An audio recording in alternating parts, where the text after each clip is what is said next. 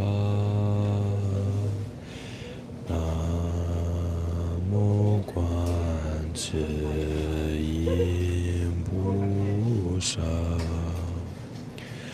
Namo Guan Shi Yin Pu Sa.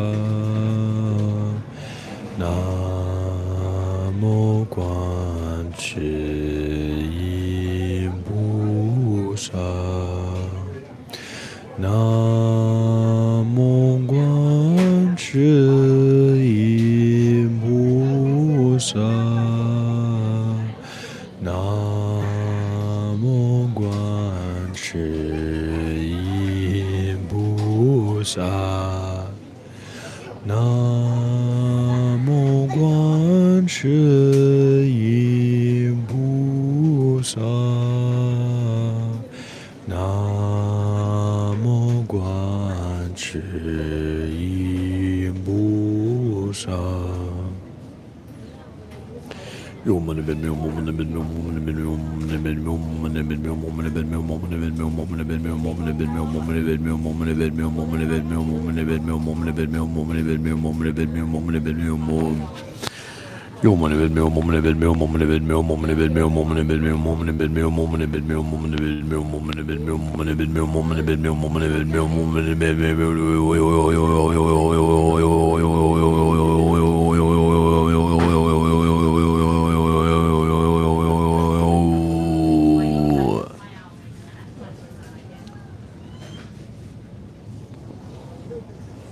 I'm a YouTuber. This is my comedy YouTube channel.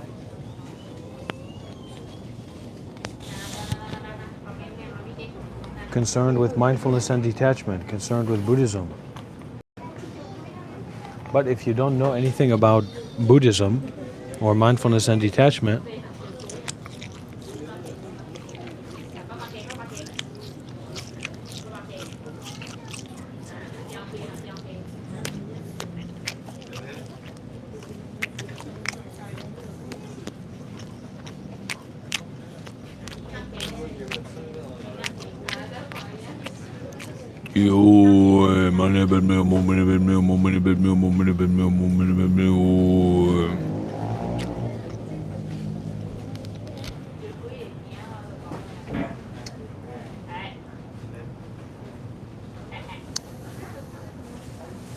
well, that's just your opinion, man.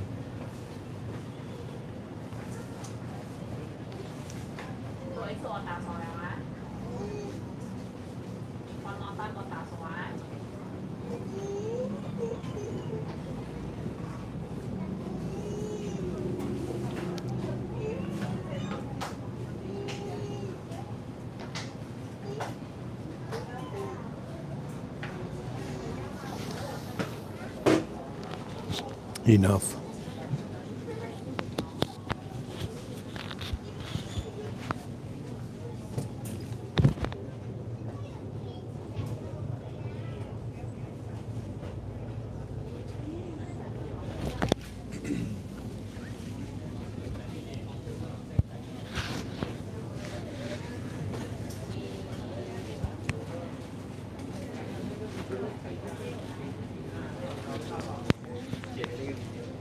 They call me the Buddhist Mr. Beast. They call me the I show speed of non-duality. They call me the Kai Cenat of mindfulness and detachment. They call me the Aiden Ross of non-self. They call me the Hasanabi of non-dualistic political endeavors. They call me the Jackie Chan of American Buddhism.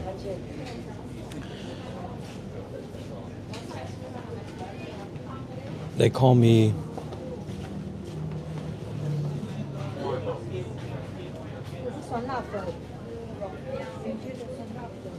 they call me the I show speed of Buddhism. They call me the Mr. Beast of non-duality.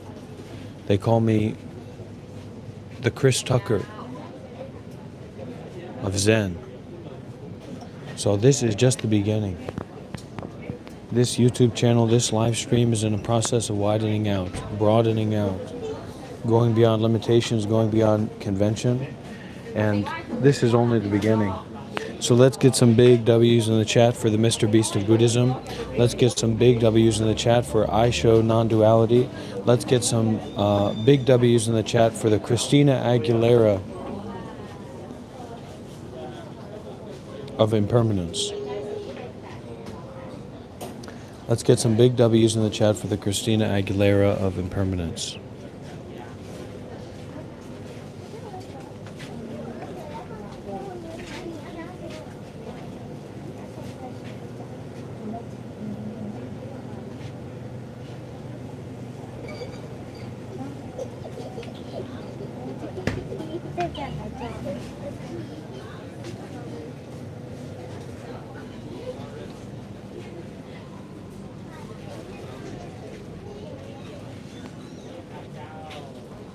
I will not give up.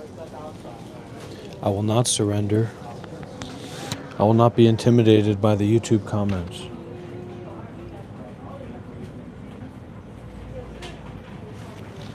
I will not stop.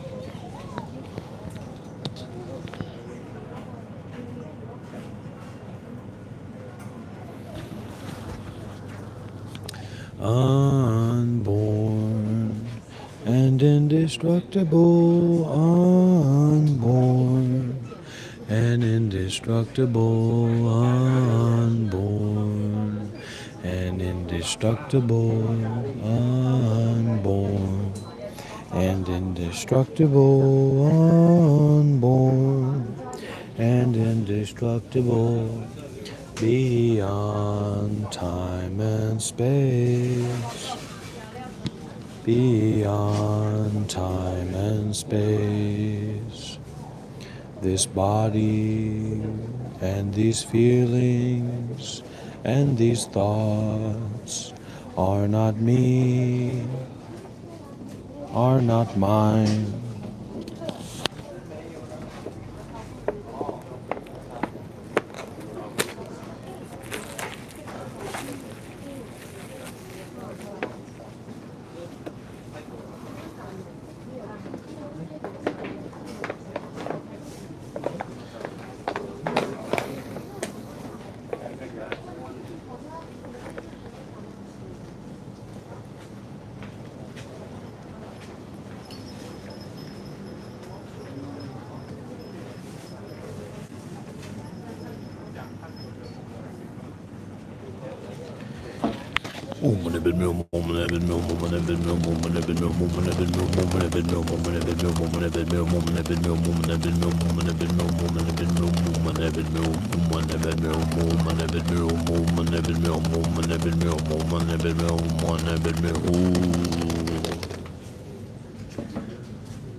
It's a free country, isn't it?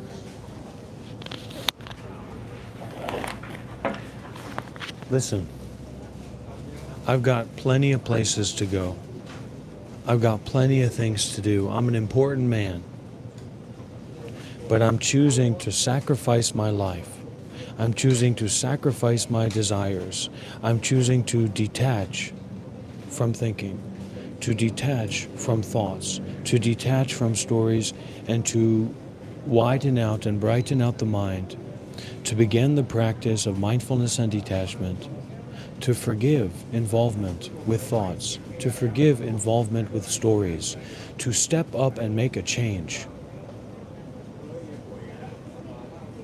to be brave enough to know that I don't know,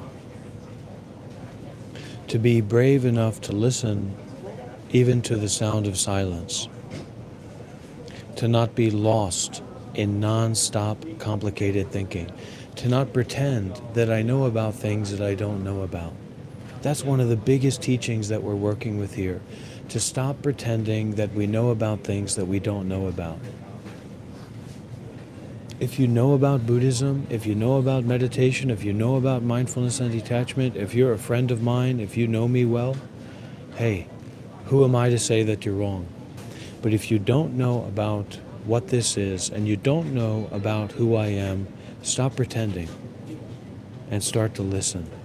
Because these noodles are not your normal noodles. You can't buy these noodles in the United States. This is the only place in the entire world where these noodles can be eaten. Does anybody hear me? Can I get some, do I need to turn the volume up? Can I get some big W's in the chat? This is the only place in the world. I'm not joking here. This is the only place in the world where you can eat these noodles. This is the only place in the world where you can eat these noodles, and we are about to eat them together with, anybody know? What are we going to eat these noodles with?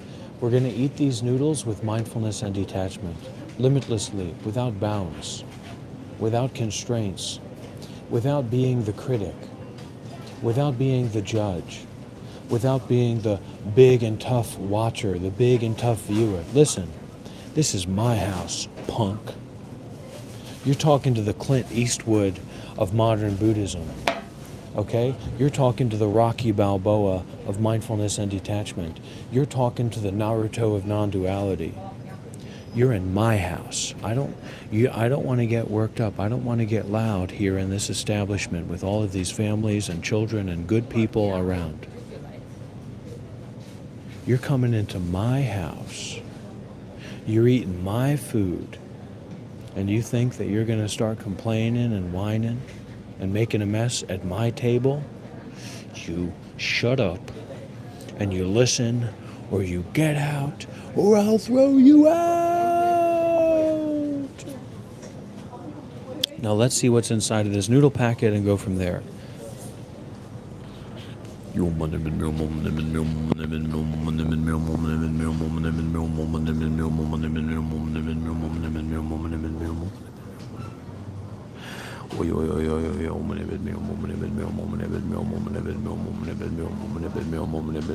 We're here to build a community of trust, generosity, mutual engagement, and support.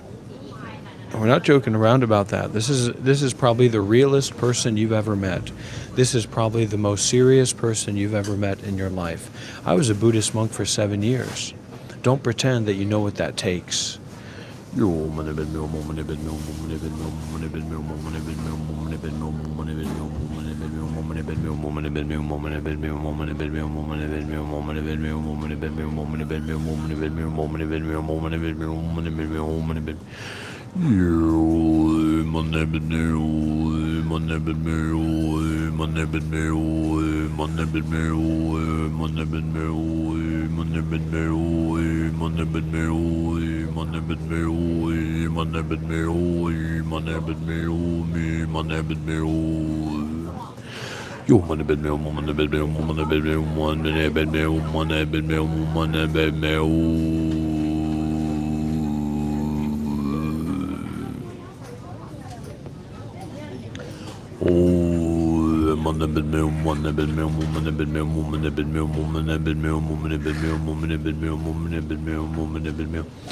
Please remember also, everybody, it's great to express your generosity here through YouTube. That's really wonderful. That's a great way to donate, because we can share like that sentiment and that energy with everybody. But please do keep in mind, and I know Miss M knows this, but if you like to make any, regular donation or substantial donation, like we had someone on the live stream yesterday, like donate $300 out of the blue, it is much better done through PayPal, or you can reach out to me. There's other means to go about it, because the YouTube takes a high percentage of the donations that are given. So just keep that in mind, everyone who's for the future. I know that, Miss M. I know you know that, but a lot of people maybe don't. And Miss M, I know that you are an illusion within the mind of mindfulness and detachment. And I hope that you know vice versa. To use without attachment. To not use without attachment. To come and go freely. To use or to not use freely. This is the medicine. This is the... there you go, Shelley. This is the... I am just a constipation medicine, honestly. You can call me Mr. Anti-Constipation. That's all that this is meant to be. Does it work? Does it not work? I don't know. All I can say is that my movements are moving. Here we go.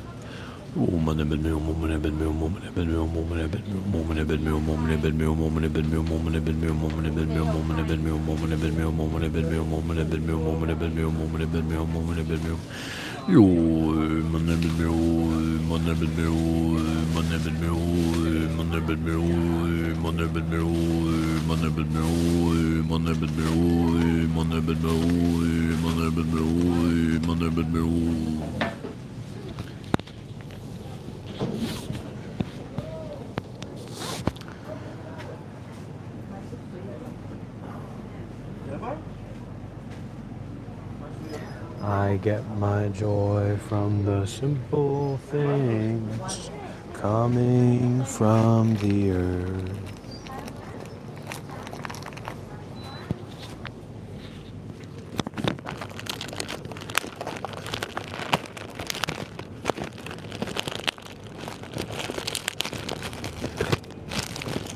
Remember, I'm eating these noodles for you. I'm not eating these noodles for myself.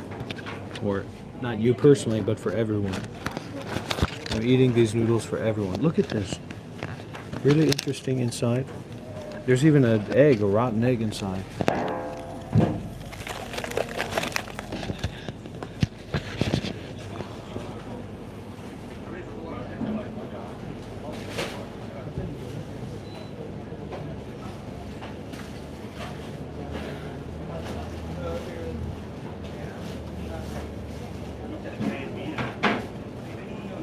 Yeah, it's a good point.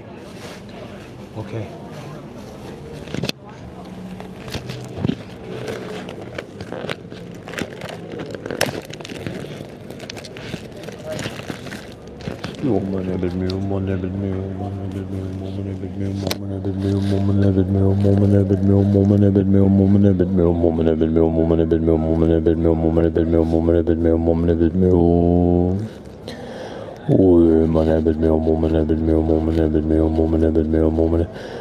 May I be happy. May I be peaceful. May I be free from all suffering. May I be happy. May I be peaceful. May I be free from all suffering. May you be happy. May you be peaceful. May you be free from all suffering. May I be happy. May I be peaceful. May I be free from all suffering.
Stinks like fermented, rotten vegetables.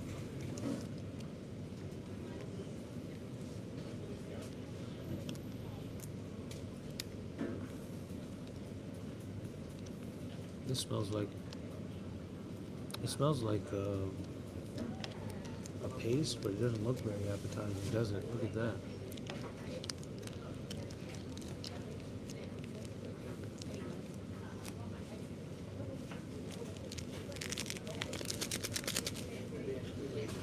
Smells like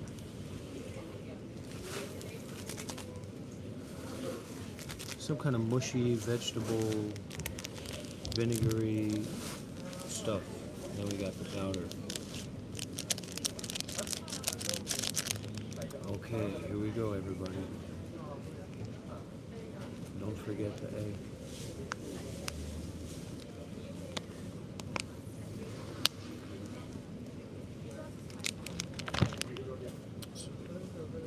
All right, that's great.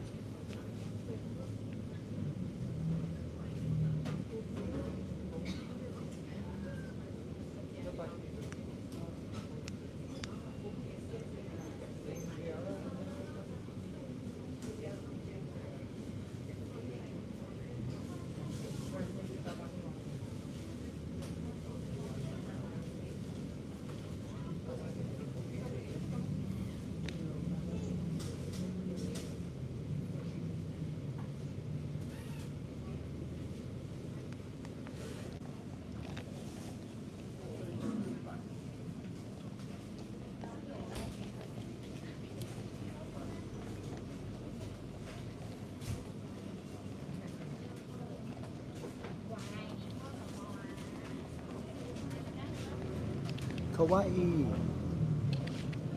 Here we go.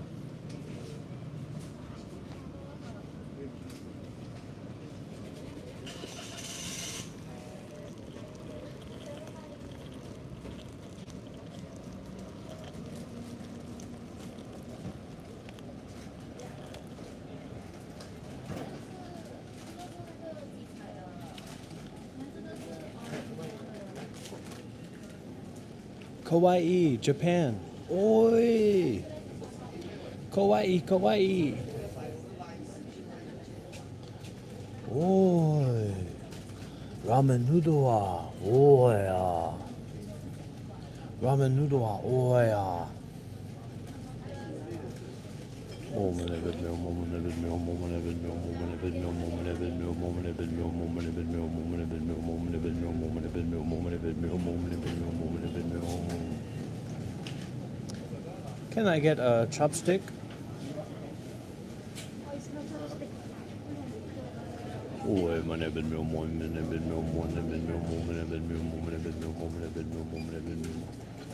Wow, business is booming, huh? No chopstick. Okay, thank you. Yeah, it's good.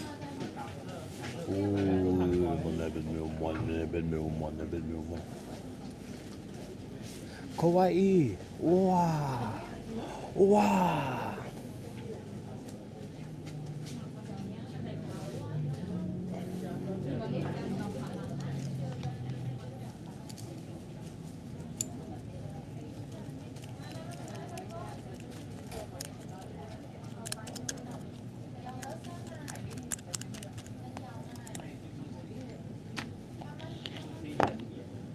We're doing the work that needs to be done. That's all you need to know.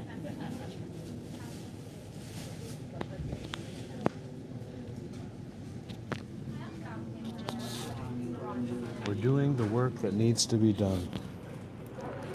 Okay.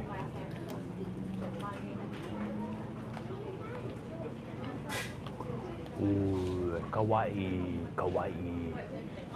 Oh, man, kawaii, kawaii. Oh, man, oh, man, kawaii, kawaii. Oh, man, kawaii, kawaii. Oh, man, kawaii, kawaii, kawaii, kawaii, kawaii.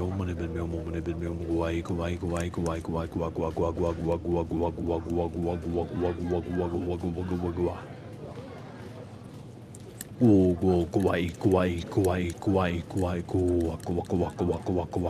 kawaii, kawaii, kawaii. Oh, kawaii, kawaii. Oh, kawaii, kawaii, kawaii, kawaii, kawaii, kawaii, kawaii, kawaii. Oh, kawaii, kawaii, kawaii, kawaii, kawaii, kawaii.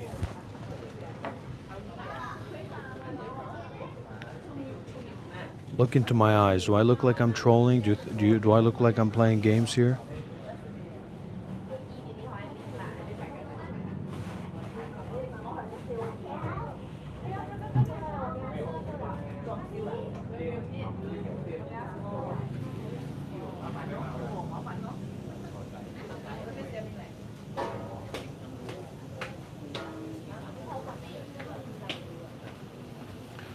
Oh, man, even meal, moment, even meal, moment, even meal, moment, even meal, kawaii, kawaii, kawaii, kawaii, oh, man, even meal, moment, even kawaii, kawaii, kawaii, kawaii, oh, man, even meal, moment, even meal, moment, even meal, moment, even meal, moment, even meal, moment, even meal, moment, even meal, moment, even meal, moment, kawaii, kawaii, kawaii, oh, man, even meal, moment, even meal, moment, even meal, moment, even meal, moment, even meal, moment, even meal, moment, even meal, moment, even meal, moment, even meal, moment.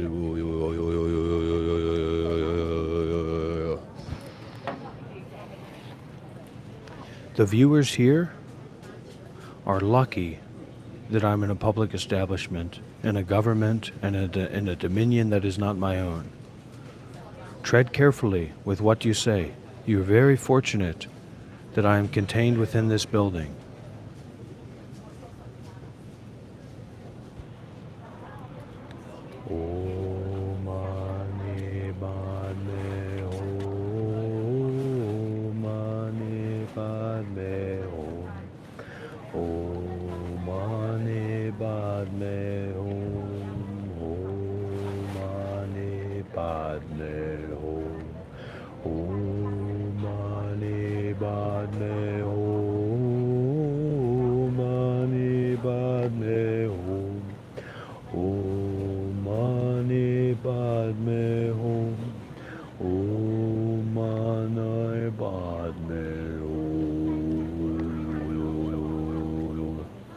Too many pretenders around here.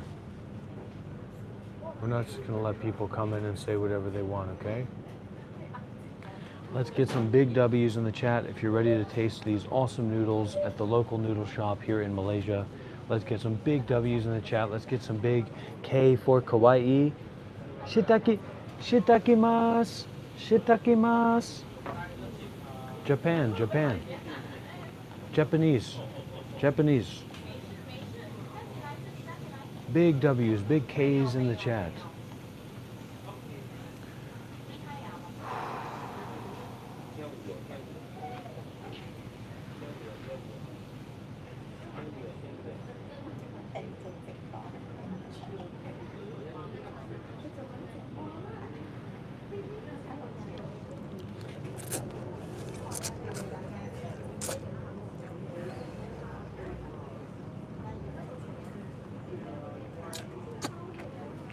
That is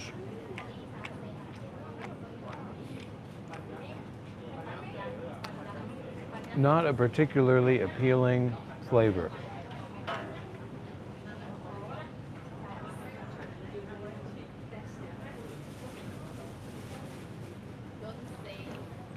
But we don't just eat this for ourselves. We eat for everyone. The chewy ones aren't here. I didn't see that packet. Yo yo yo yo yo yo yo yo yo yo. That's the problem, Rohit. We don't take responsibility for our own curiosity. We just throw our attention around everywhere, and we steal, and we get involved, and we get aggressive, and we're out of control. Our egos are out of control. So what you are curious about, you approach that respectfully, reverently, with a sense of depth, and you ask questions about it. You look deeply at it. You work with it in a meaningful way. We learn to control our mind, not to just be out of control and identifying with conditions. Conditions are impermanent, changing.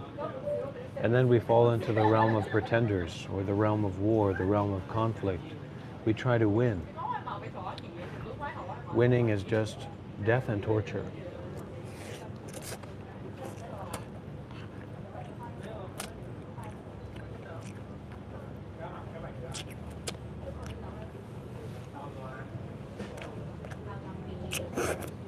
That's horrible. It just tastes like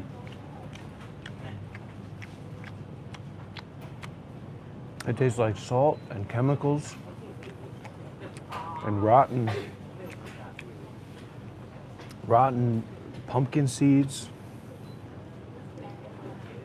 Let's try this egg. Let's try this rotten egg.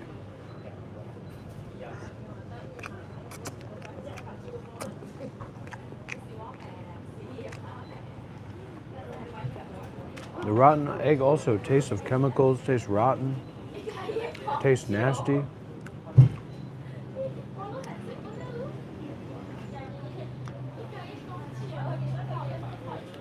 It tastes like infertility.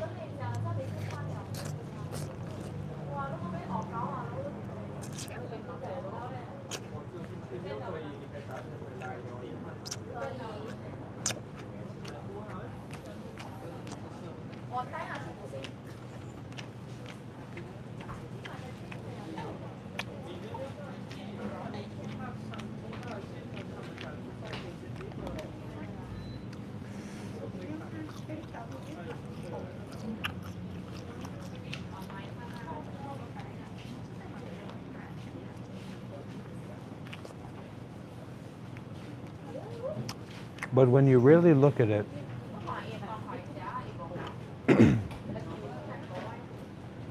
when you really get down to business, that's a great question, Ezra. It tastes like mindfulness and detachment. It tastes like impermanence. It tastes like unsatisfactoriness.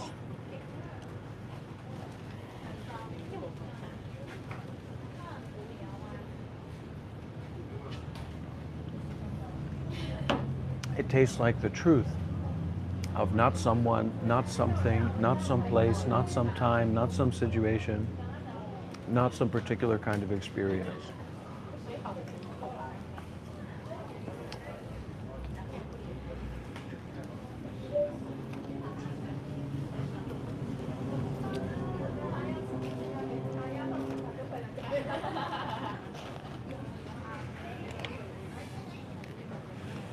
We can't try to win through force alone. We have to learn how to win through detachment. We have to learn how to win through wisdom and compassion.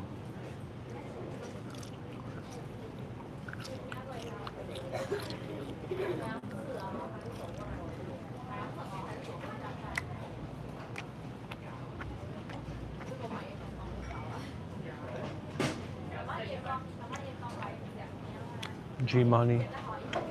I'm about to G money my foot on the ground of being, not making judgments about other people, not insulting others, not pretending to know who other people are that I just met.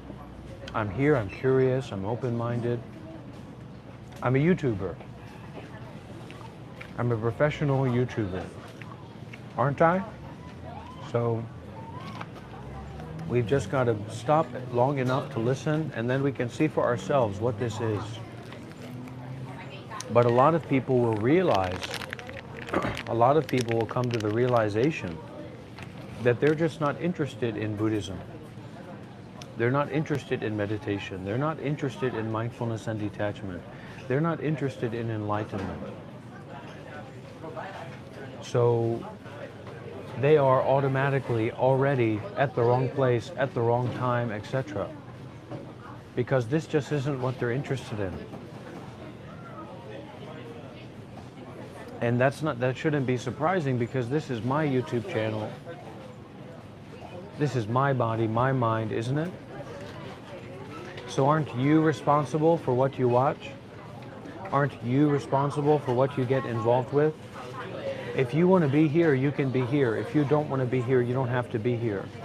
But when it comes to here, I'm the Mr. Who's the Boss of Buddhism. We're too caught up in appearances, my friends. Beauty, beauty, beauty. Beauty becomes suffering. Don't attach. Don't ever attach. You must renounce. You must renounce and detach. To get access to your true power and to your real power, you must detach and renounce. And it's not blaming, it's not holding it against anybody. We all want to have a good time, but there's a point when it gets out of hand, isn't there? And we want to keep it in hand as much as we can. Keep it in hand. I mean,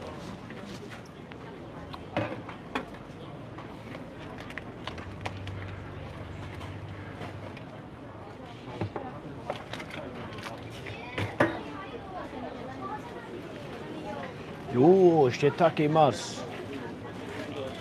Kawaii, Japan, right? And Korea, they say hot springs.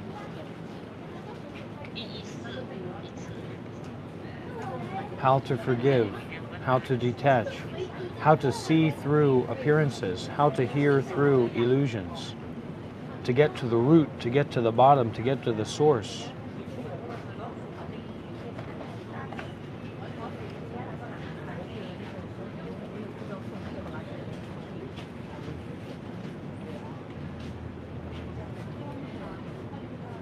The way.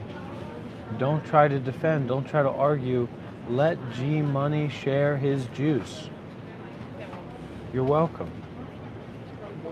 This is a place where you can share as much juice as you want to, G Money. This is a place of mindfulness and detachment. This is a place of celibacy. So come on along for the choo-choo train ride of mindfulness and detachment. To be brave. To be brave to listen. To be brave to detach.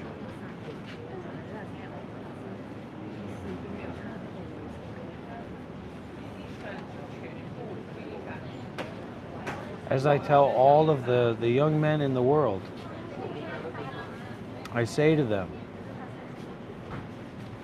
you don't want to end up like Juice World. It seems cool to take those drugs, to do those dances, to be going around, being the cool guy, being the drip ice guy, the fancy guy, ride around on a plane.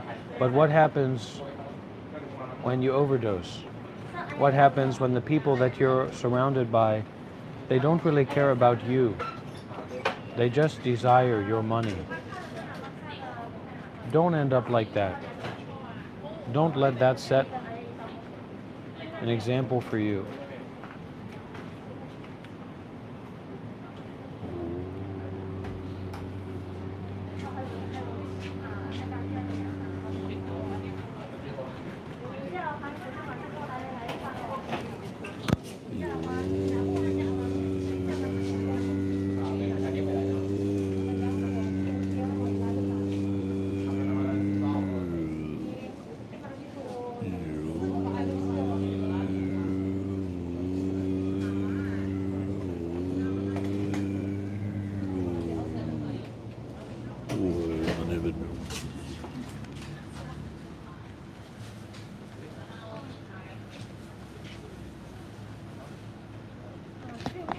The truth can never be disrespectful.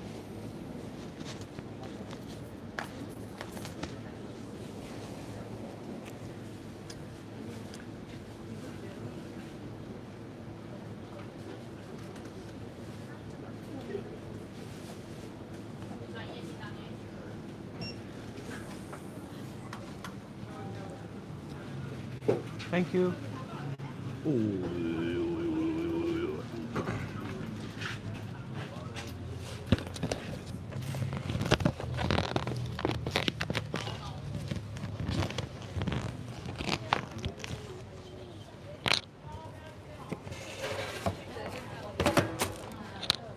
Okay, the question about crazy wisdom.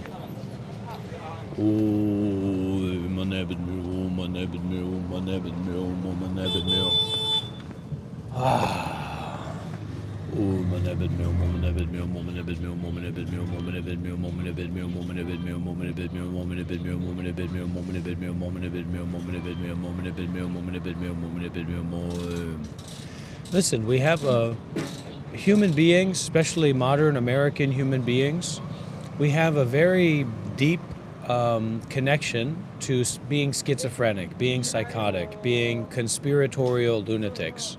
Very, very deep connection to that. And so the teaching that we're working with here is maybe the government is out to get you. Maybe the FBI is watching you. Maybe that there is a big conspiracy that's all about you. Maybe that's the case. Who's to say? But regardless of what's going to happen, this is the teaching, this is the idea. Regardless of what's going to happen or could happen or is going to happen, regardless of what happened before or what appeared to happen before, regardless of that, there is a present moment experience. There's a present moment situation. There's an unfolding. There's a happening right now, isn't there? There's a seeing right now. There's a hearing right now. There's a breathing right now. And so each and every moment of that seeing, each and every moment of that hearing, each and every moment of that feelingness, right? It can be something that we attach to. It can be something that we lose ourselves in. We lose our freedom. We lose our peace because we get wrapped up in our anger.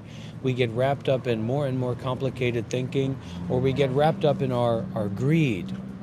More, instead of just being able to stop and listen. Yeah, you might very well be being gang-stalked, but we're all being gang-stalked by impermanence. We're all being gang-stalked by sickness, old age, and death. It's going to happen to everybody. So as much as you want to have big, exciting, interesting, conspiratorial ideas about yourself and others in the world, incredible. You can hold on to it, you can keep it, but you don't have to.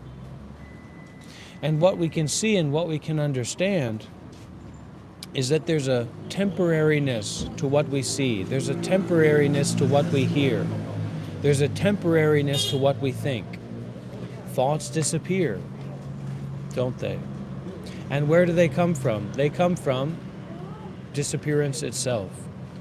They come from non-arising itself. They come from non-disappearing itself. Now let's scroll back and get to that interesting and meaningful question.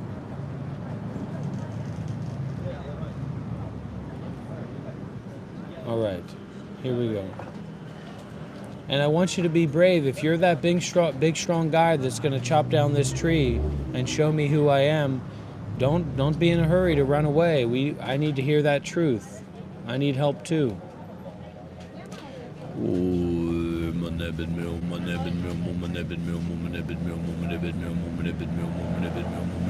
This is dangerous. This is the danger zone for self, for ego. This is the danger zone for attaching to thoughts. We think that we're exposing the weirdo. We think that we are the winner. But actually, we've been defeated by ignorance and attachment. We've been defeated by our desire. We've been defeated by our fear. We've been defeated by the septic tank of our life and our mind that we call our rightness or our ego. So you can call me Mr. Septic Tank Emptier Man. Okay, what does compassion mean? That's also a good question. All right, Ezra, are you still here? Are you still here, Ezra?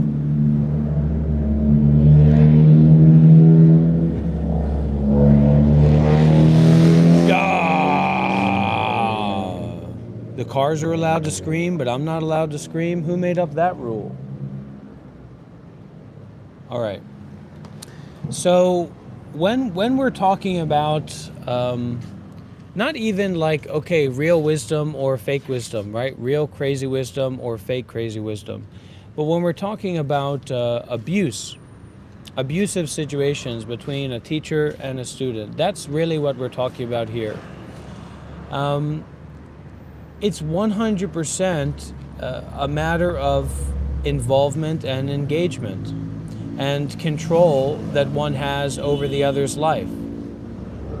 So I myself, as a crazy lunatic who keeps my fingers crossed all the time that I'm very wise, you know,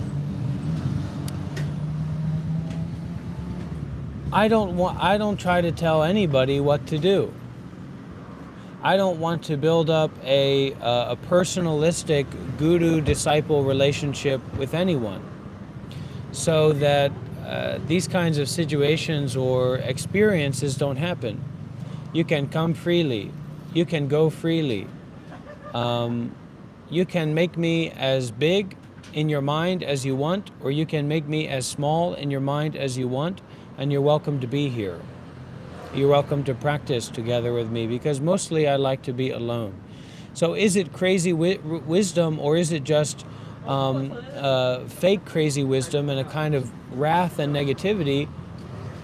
It's your own mind, right? And you have to see like what metrics we're using for being in relationship with teachers and masters. And I'm sorry, but you know, when we have a system or we have a structure where, you know, you're going to have to spend thousands of dollars and you're going to have to travel all over the world or whatever to find a teacher or a master or a place where you can stay and get some training, I think that there's something inherently wrong with that system.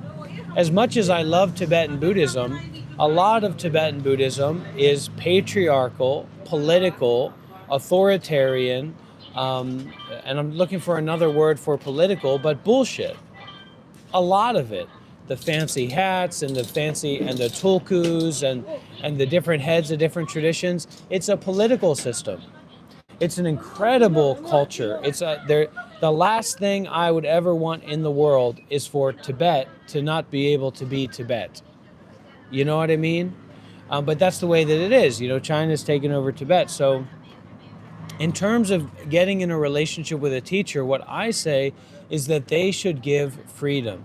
They should give space. they should give openness for you to learn from yourself, for you to learn from your own mistakes. You know what I mean? And the relationship of seriousness about the teacher, it should be that that teacher is like a baby no matter what they do. And that you have reverence for that baby, that you can learn from that child. The teacher should have qualities that a child has. That's my position. A real spiritual teacher, a real Buddhist meditation master should have qualities that a child has.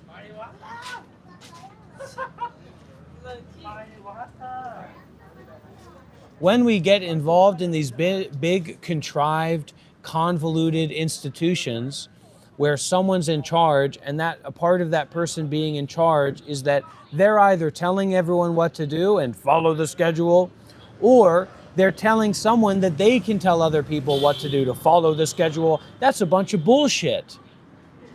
That's a bunch of nonsense. And that's very dangerous to live like that, and that's not how the Buddha lived. That's not what the Buddha taught. That's not what Buddhist Sangha or community should be about. Telling other people what to do.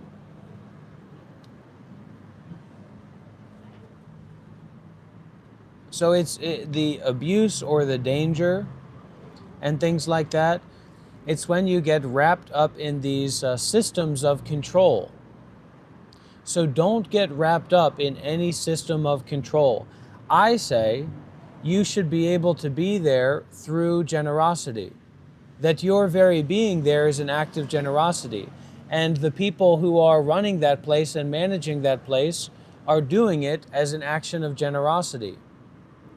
And the teacher who's there, teaching or managing, is doing it as an action of generosity.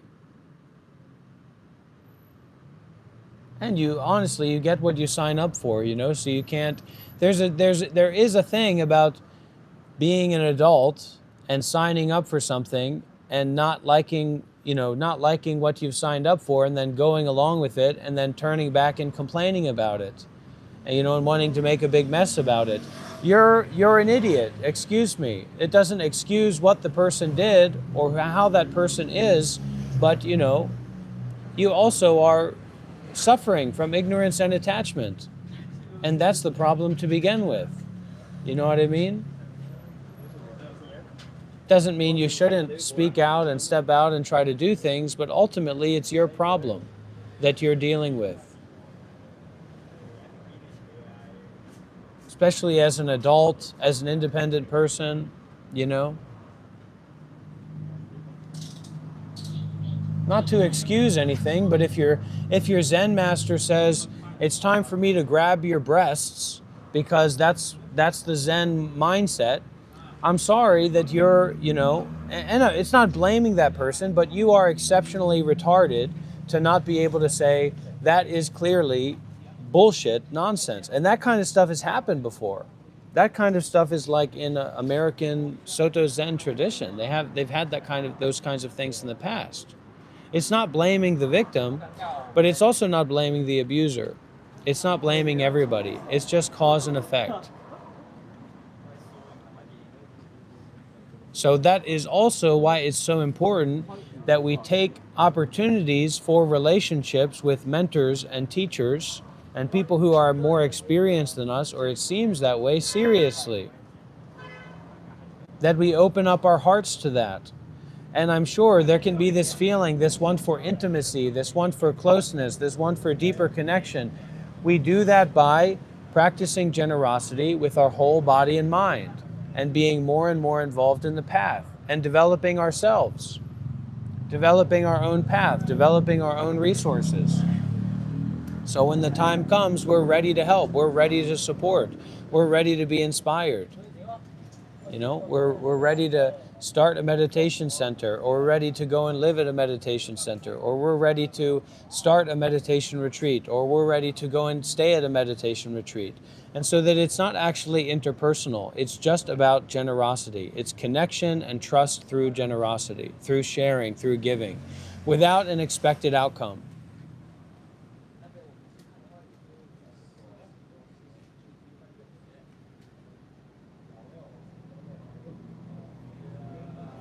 And I have actually, you know, I've experimented a bit with this methodology in terms of facilitating community, and it seemed to be very effective, you know, that people can really understand this. And so my opinion is that we're a lot more sensitive and we're a lot more able to connect than we think that we are. Like we can make use of this person is a monk, or this person is more experienced, or this person is, for whatever reason, in charge, and then saying, okay, well, what are the reasons for that? Okay, that makes a little sense, and then we play along. And also that we all have our own different roles. We're not here to work or to slave away. We're here to share and to do what we are skillful and good and able to do.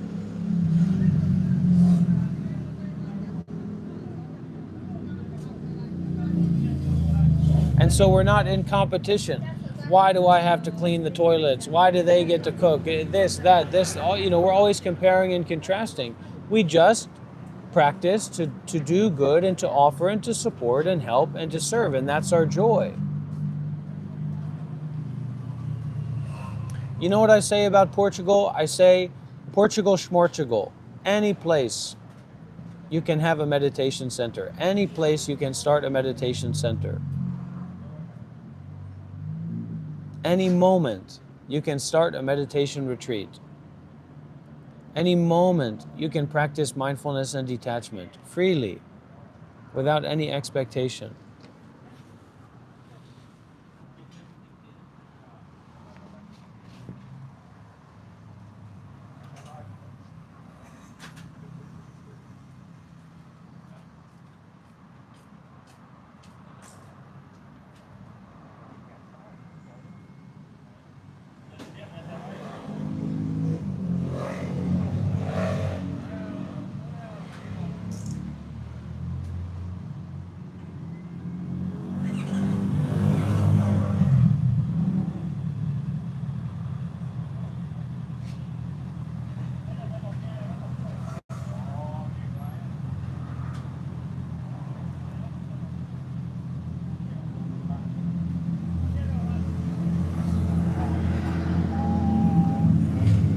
DG mindfulness. DG mindfulness. DG mindfulness. DG mindfulness.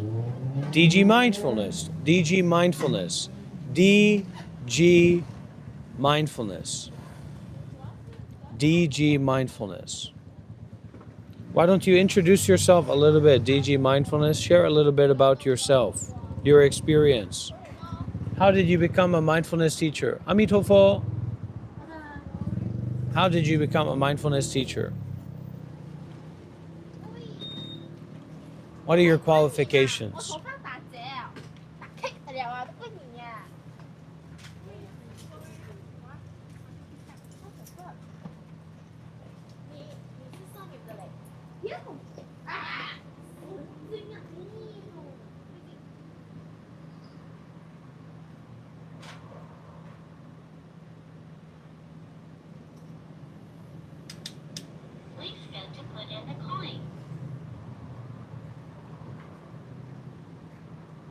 All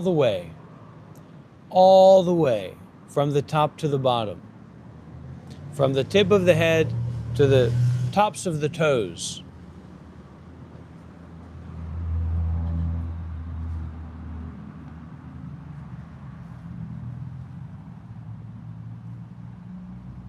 And there's a real problem in people getting involved or trying to get involved with things or trying to have an opinion or trying to have something to say about things that they don't have anything to do with, that they're not involved with. So you have to look at yourself and see, what are you involved with? What are you engaged with? What are you, really taking responsibility for and making a big part of your life? And for a lot of people, they'll find that it's nothing. They're watching media, they're eating, they're sleeping, well. They're going to work. They're doing...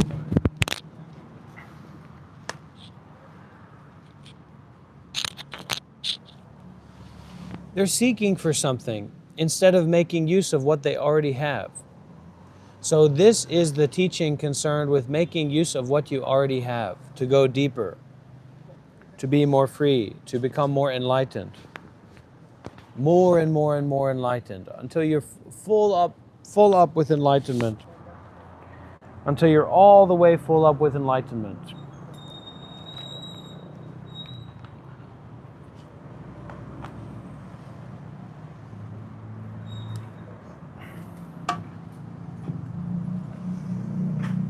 I don't think I can give a good definition for compassion, honestly. There's just so many people who are better than me. Wisdom, masters, monks, teachers that have spoken about compassion, and I wouldn't want to put my salty words in that. So let's see what Guru Padmasambhava has to say about compassion.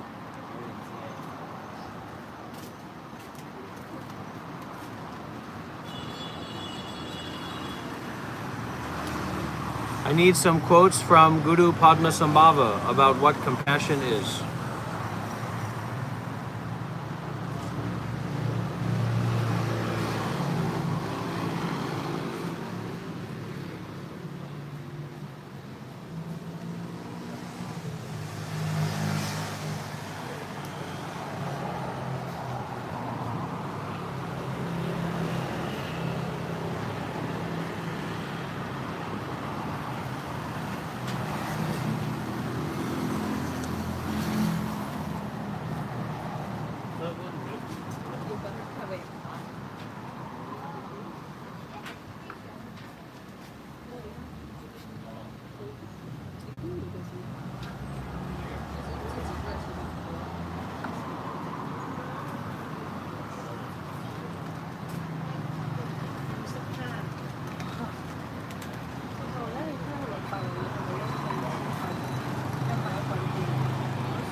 Compassion is the effortless radiance of emptiness, free of concepts and beyond description. That is how a Buddha's activity for beings can be limitless. Somebody is suffering and you help to free that person from that suffering. Compassion is very clear. There is nothing else that makes our life the best, most meaningful, and beneficial for others except working for others. The happiest thing we can do in life is serving others, dedicating our life to others. The main goal is great compassion. That is the action, that is the way of great compassion. That is the fantastic joy of great compassion. Just the same reason that generosity is elevated above the other things.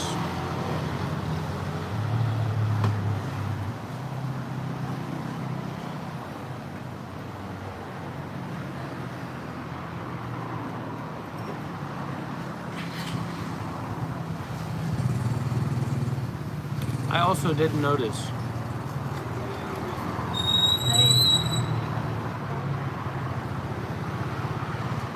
Well, we're going to look more into that, Ezra. We're definitely going to look more into that.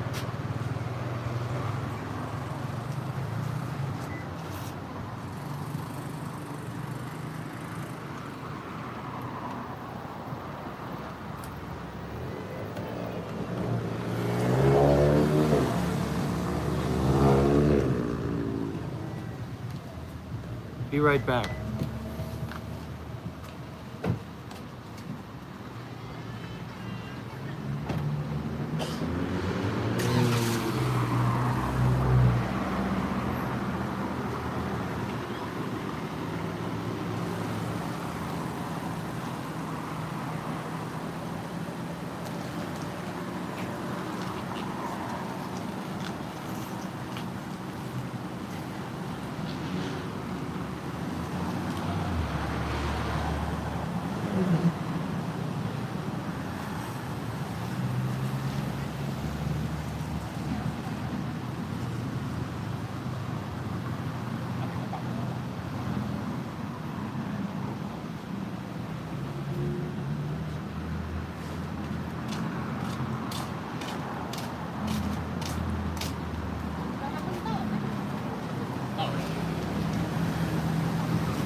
红鱼的，我看你，可是你看全部里面啊，我要搓丑鱼很难哦。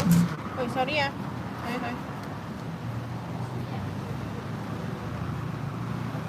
哎，可是这个 Mr. Panda 很好看呢。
I hate this aspect.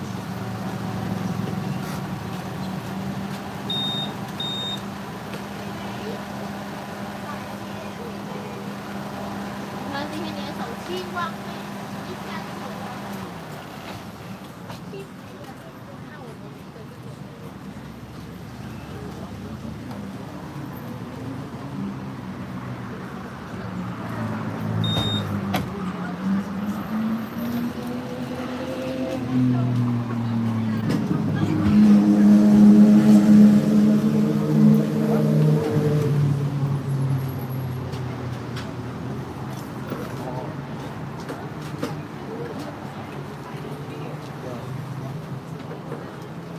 觉得我是有什么？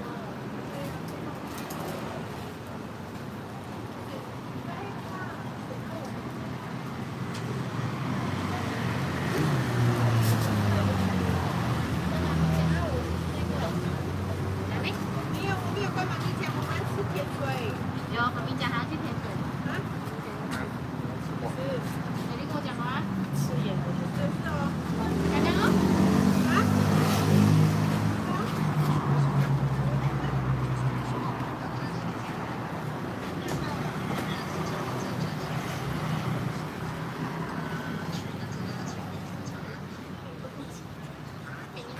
可爱，yes 啦，弟弟等我，妈咪等我，快点上车。而且我还有很多好消息跟妈咪讲哦。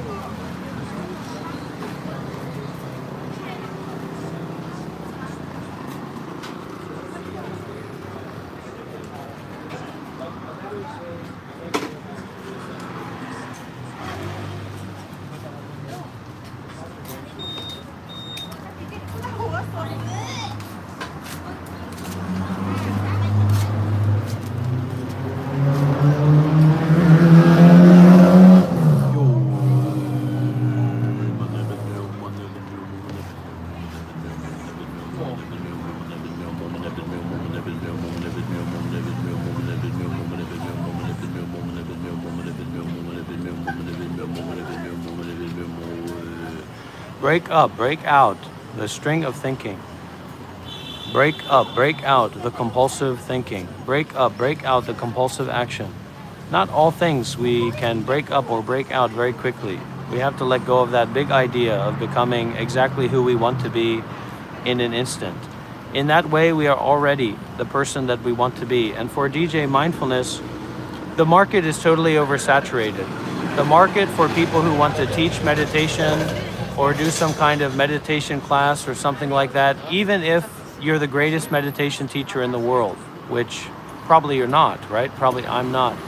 There's so much that people are trying to sell, that people are trying to make a livelihood. People are trying to be the digital nomad of being a meditation teacher or a yoga instructor. everybody doesn't just want to tell everyone else what to do, but they want to be paid to do it. And so my meditation technique is twofold. The class that I offer is twofold.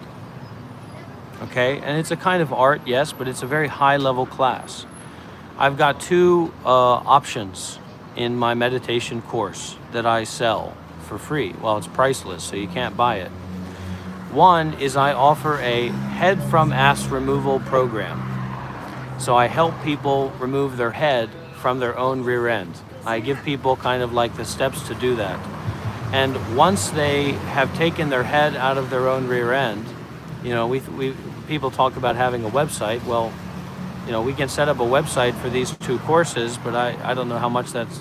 The website's right here. The website's in your face. Once you have extricated your head from your rear end, you ever heard that expression, your head's up your own ass? Then I have the option, and this is more expensive, but it's also more wonderful, is for me to place my foot up your rear end. And we go from there. And that's my way of teaching mindfulness and detachment to most of the people. That's my general courses that I offer. And what that means is to stop. Stop. Stop scrolling. Stop thinking.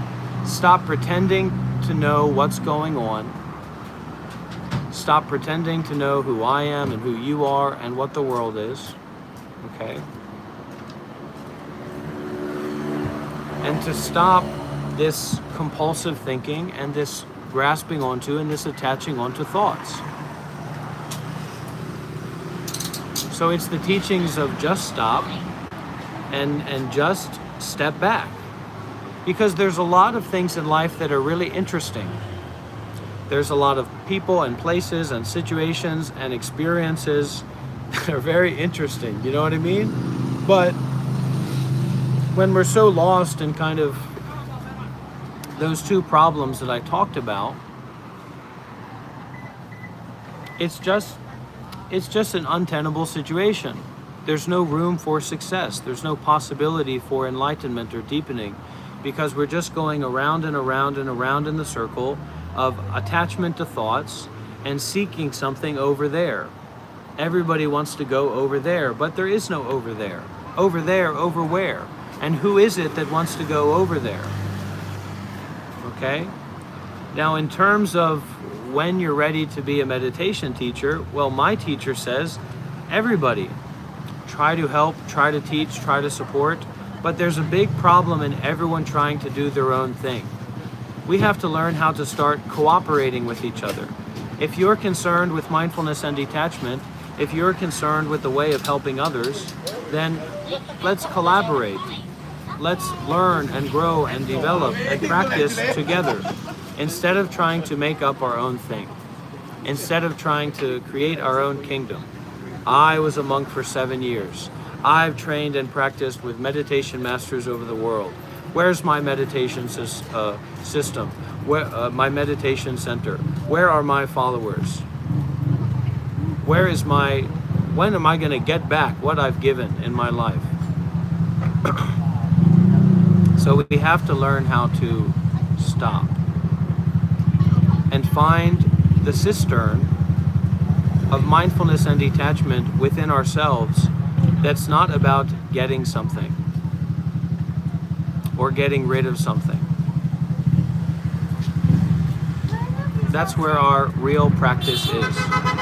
That's where our livelihood is. Our livelihood, not of being paid for our skills and experiences, but our livelihood of making use of these opportunities that are everywhere to do all kinds of good deeds, more and more, limitlessly. That is not about the ego. That is not about our identity. That is not about what we want. That is not about what other people want. That is not about words and phrases at all.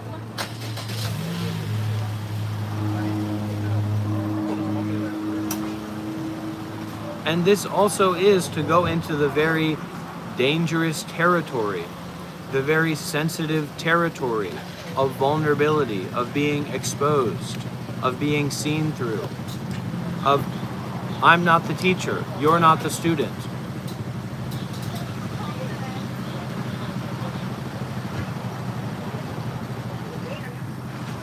If you don't like the food that's being served here, get out. Shut up and get out. What's so complicated about that?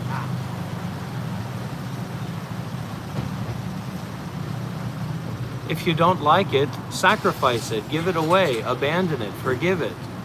Some things, they hang on. They hang on to us. So you've got to know how to renounce, how to detach, how to abandon, how to step back. What do we say? What do we practice here?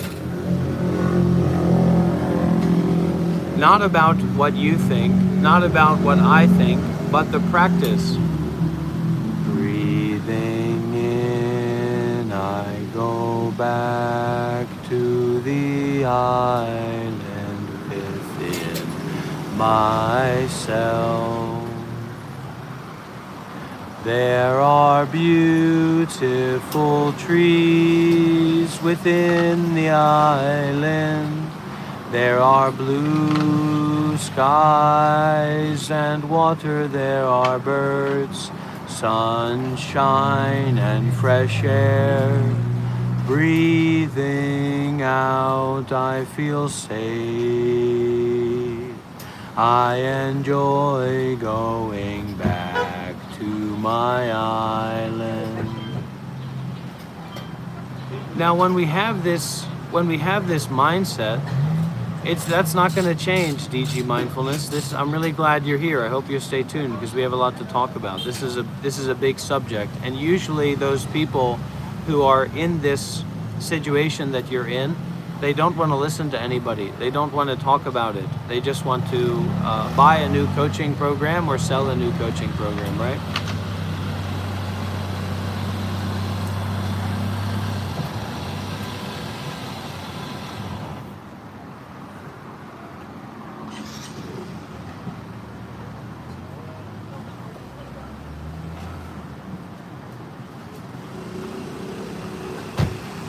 We get these big ideas that we are so tough, or that we are so enlightened, or we have such a big special experience, don't we? Or we think we're Mr. Big Tough Guy. Yeah, right. You're tough when you've got AC. You're tough when you got your video games with you. You're tough when you're in your usual conditional environment. But if you went out to Southeast Asia and you were in a temple or a meditation center at a community where there's no AC, then there's nowhere that you can run. There's nowhere that you can run away from the heat, from the heaviness, from the intensity. And then the only option is for you to practice mindfulness and detachment. The motorcycle.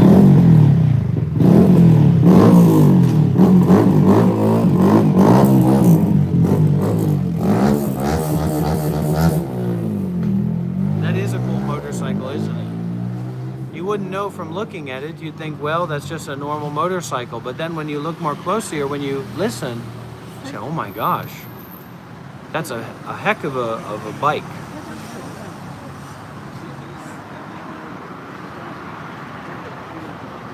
Use your ears to hear. Use your eyes to see. Use your heart to beat. Use your lungs to breathe. And stop just thinking and thinking and thinking and thinking. The qualifications aren't going to do anything for you. Qualifications are just like appearances. I'm sitting outside of the restaurant. I'm sitting live streaming on my YouTube channel. I'm a nobody.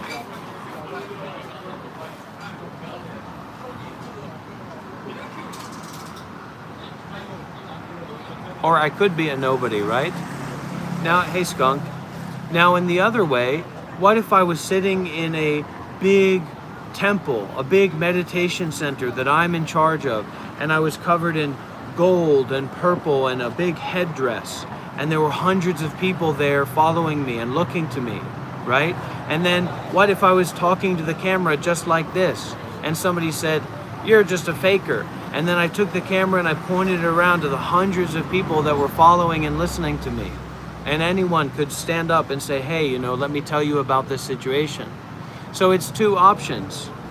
You either make up a new thought about, oh, that person is legitimate, or this is really deep and meaningful, or this isn't really deep and meaningful, or you run away. You're not really interested in mindfulness and detachment. You're not really interested in finding out what this is about, what this is concerned with primarily.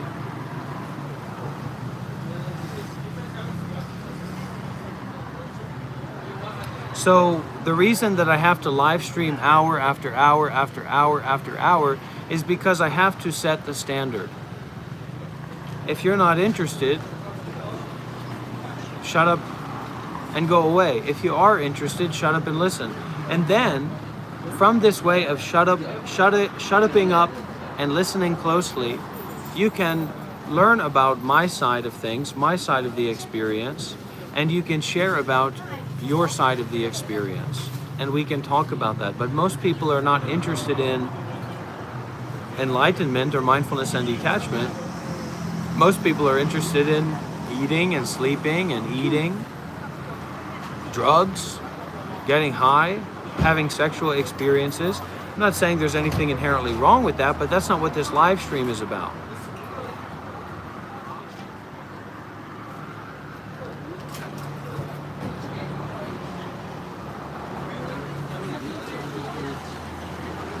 So it's okay. It's okay for you to not know what something is. It's okay for you to not know what's going on. It's okay for you to have a wrong idea and then realize that that idea was wrong and then not run away. But to say, oh, wait a minute, I learned something. I realized something. I interested something. That I have a capacity to not just be carried away by the thoughts that happen to me or the things that happen to me or the experiences that happen to me, and actually stop and to listen deeply and to share deeply. That's actually something that I have access to.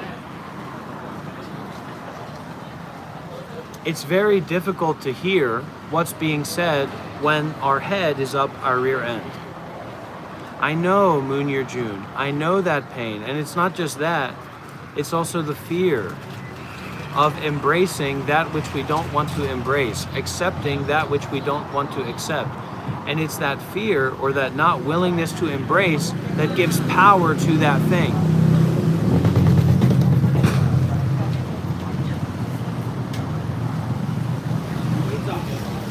That makes that thing real.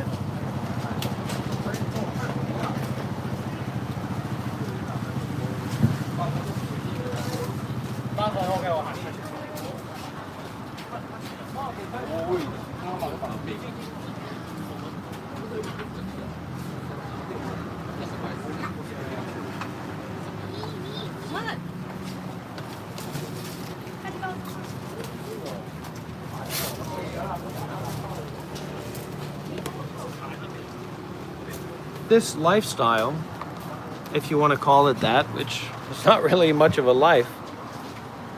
You wake up, you go to the Mongolian graveyard, you make a fool of yourself, you stream for 8 hours, 10 hours, you eat 2 cheeseburgers, you take a power nap, you think that you're not tired and you're ready to stream again. You go back up to the Mongolian graveyard at 2 a.m., but you're too tired, you're too exhausted. So you stream for a couple hours, then you go home and, you sleep until 5 o'clock, 4 o'clock, 5 o'clock. You have a nightmare, you have an anger nightmare where there's just that consistent experience of rage and frustration. You wake up from that, you go for a walk with Mr. Whale, or Kevin, or Miso Wet, he has a few names, an interesting guy, and you arrive. And then you sing a song like this. I have arrived.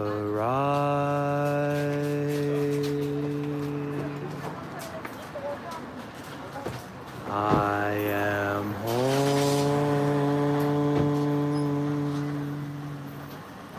in the here and in the now. Again, together with me if you like. I have arrived. I am home here and in the now.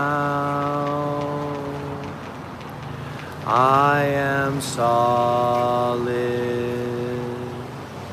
I am free. I am solid. I am free. In the ultimate I dwell. In the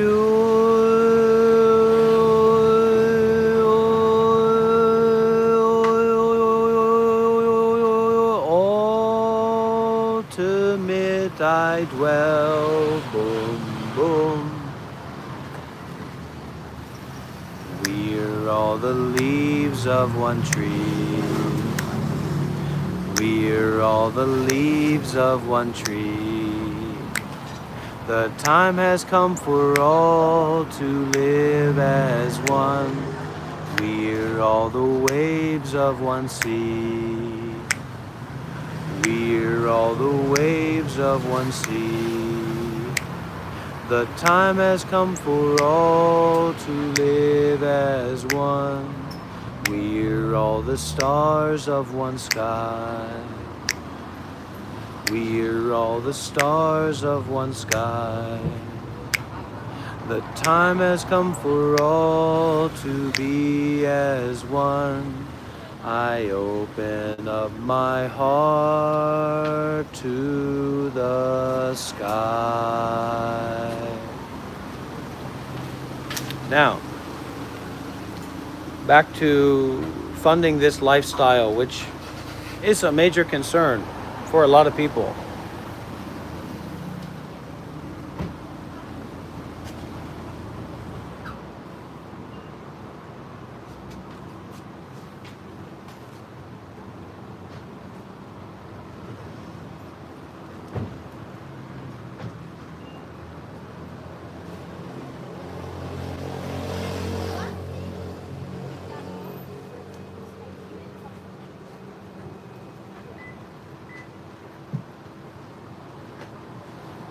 I try to be as transparent, as open, and as clear as possible about what this is. So that's not really possible because what this is always changing, right? But what I will say is that I was a Buddhist monk for 7 years. I've been on the meditation path, attending retreats and learning from meditation masters for more than 10 years, since I was 20 years old.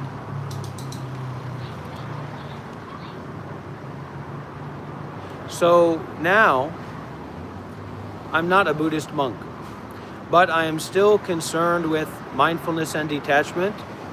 I'm primarily concerned with the work of ending suffering. And as far as I know, one of the best ways to begin practicing to end suffering is to practice generosity, to give, to share, to use what you have, not just for yourself, but for all.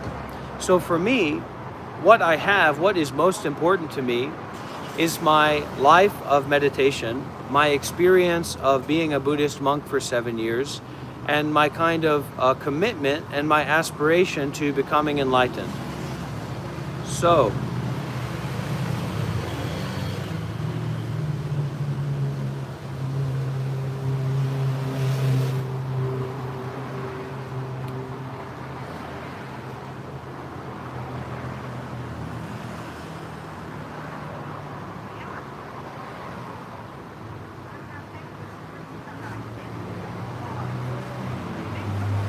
and one of the very big practices, one of the very good practices that we can do, and I don't do it often enough, is just like this. So you're standing in front of the screen, you're watching, or you're seeing yourself, or you're teaching, or whatever. Step back, widen out.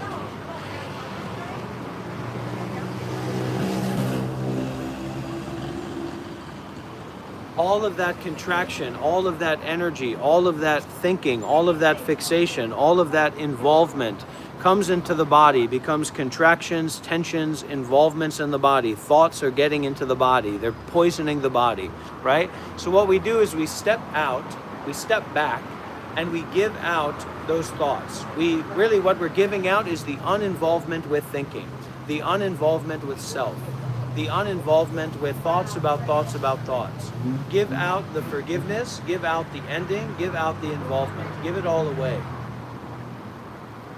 And instead of being poisoned by the idea of something, not that, yes, this, yes, that, we step back and we use the word everything. Radiate out, give out everything. Use the word everything to break up the thingness that has become contracted in the body.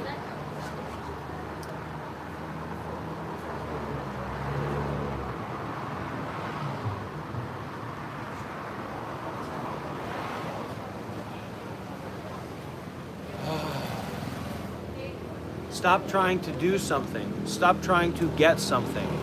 Stop trying to understand something. Stop trying to manipulate and to manage something. Why a lot of people don't want to support other people because those people have made themselves unsupportable. They have too much desires. I need a car. Monk Life Meditation Community. I need a car. I need a house. I need this. I need that. We've isolated ourselves from the community that empowers us to be mindful and detached and living through generosity. So you have to know how to practice self-sacrifice. You have to know how to get your own self out of the way. And then people say, people say, wait a minute. I feel a connection with this person. I don't think this person is trying to manipulate me. Honestly, I don't really think this person cares what I do. I think they're leaving that up to me. And for whatever reason, I want to support this person. I recognize that I want this person to be a part of my life, and I want to be a part of this person's life. So what does that mean? Does it mean okay, what's their website? What course can I sign up for? How can I give them a call and talk about what I think? No, but actually we develop a relationship based on generosity, based on giving. So I am sustaining myself and supporting myself through renouncing myself. And that is very sustainable and very reliable. And by no means do I need to do that by being a live streamer on YouTube or by asking people for donations or things like that. It's a openness that you have a chance to support your spiritual friend on the path. You have a chance to donate to your teacher if you think about it that way. You have a chance to practice generosity concerned with this work, with this path, with this way of mindfulness and detachment, this way of ending suffering. And a lot of people say, whoa,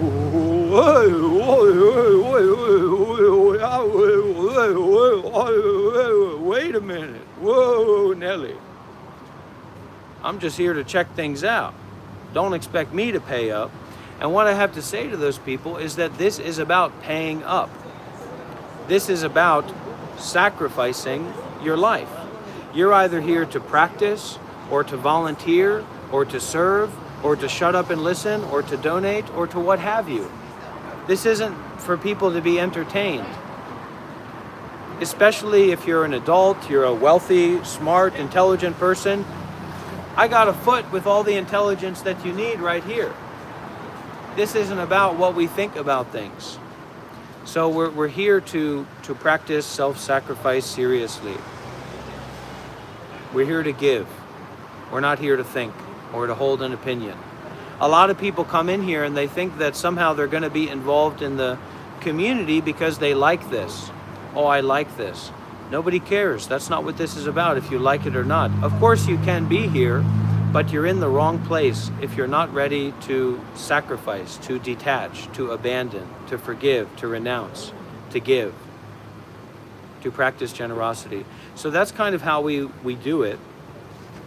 And for me, this is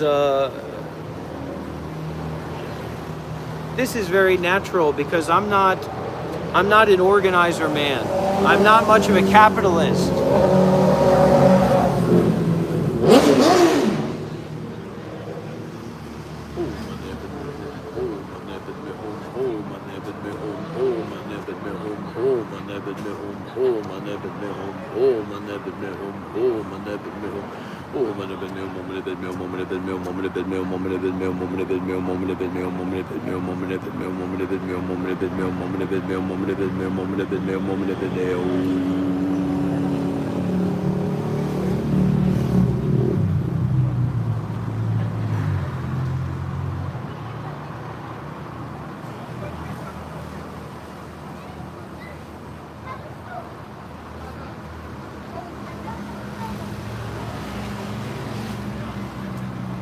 So there's nothing for sale here.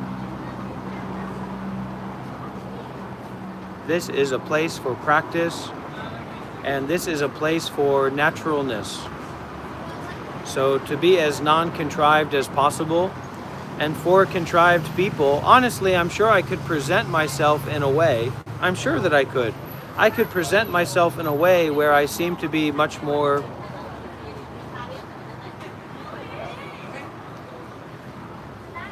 worthy of being your teacher, but I don't want to be your teacher. I want you to learn to accept that everything is a teacher, is your teacher. And the problem is not me or the way I'm teaching, or you or the way that you're living. The problem is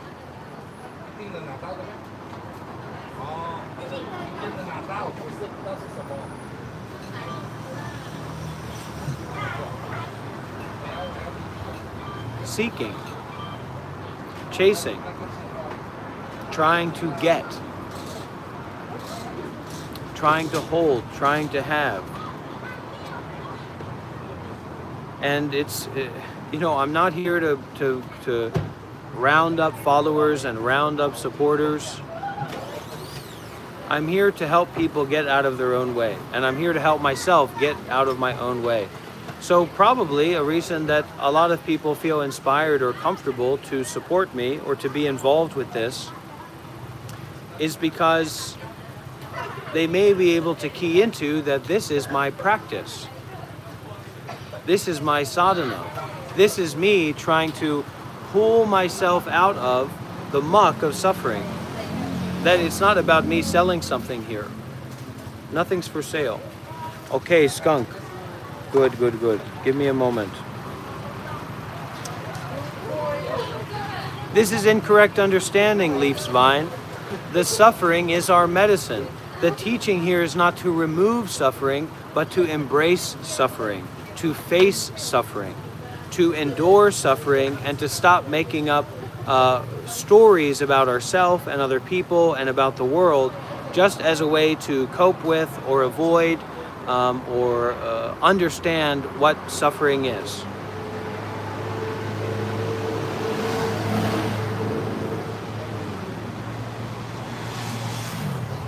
So this is not the religion of logic, this is called true reasoning.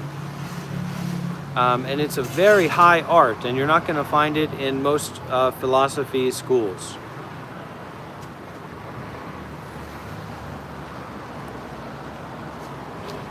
The ending of suffering comes through suffering.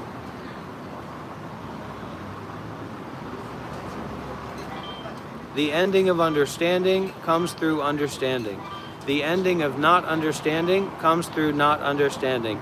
So rejoice in the ending. Rejoice in the resolution of thoughts disappearing. And have faith in disappearance. Have faith in impermanence.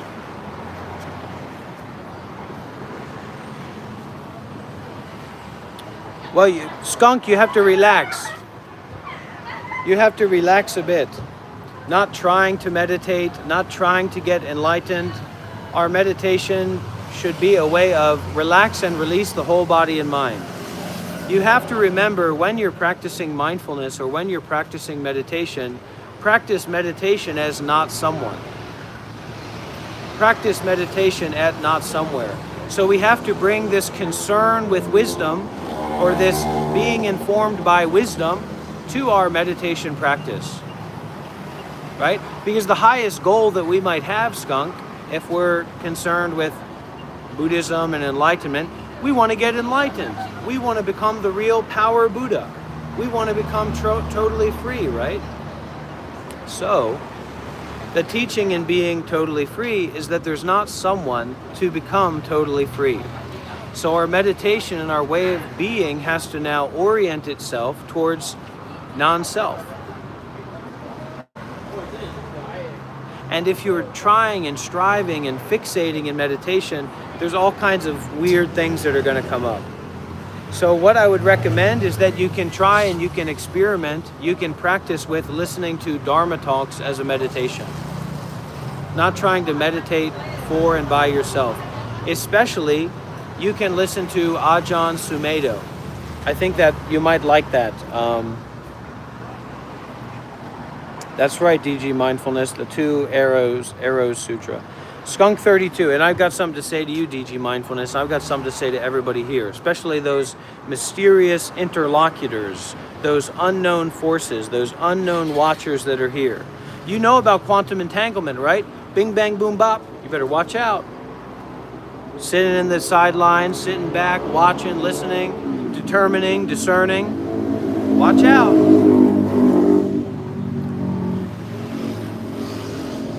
So Skunk, the name is Ajahn Sumedho, and you can listen to a Dharma talk from him. I'm going to put it in the chat.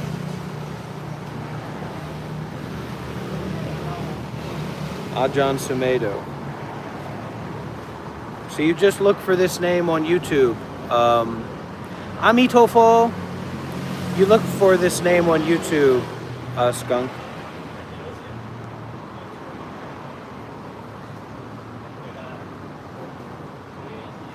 Because what we don't want to do, we don't want to get ourselves worked up in meditation. That's not what we're trying to do here.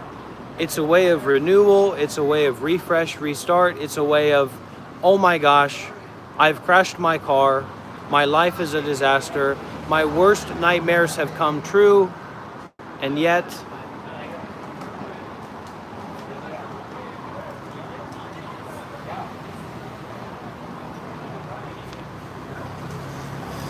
at ease, soldier.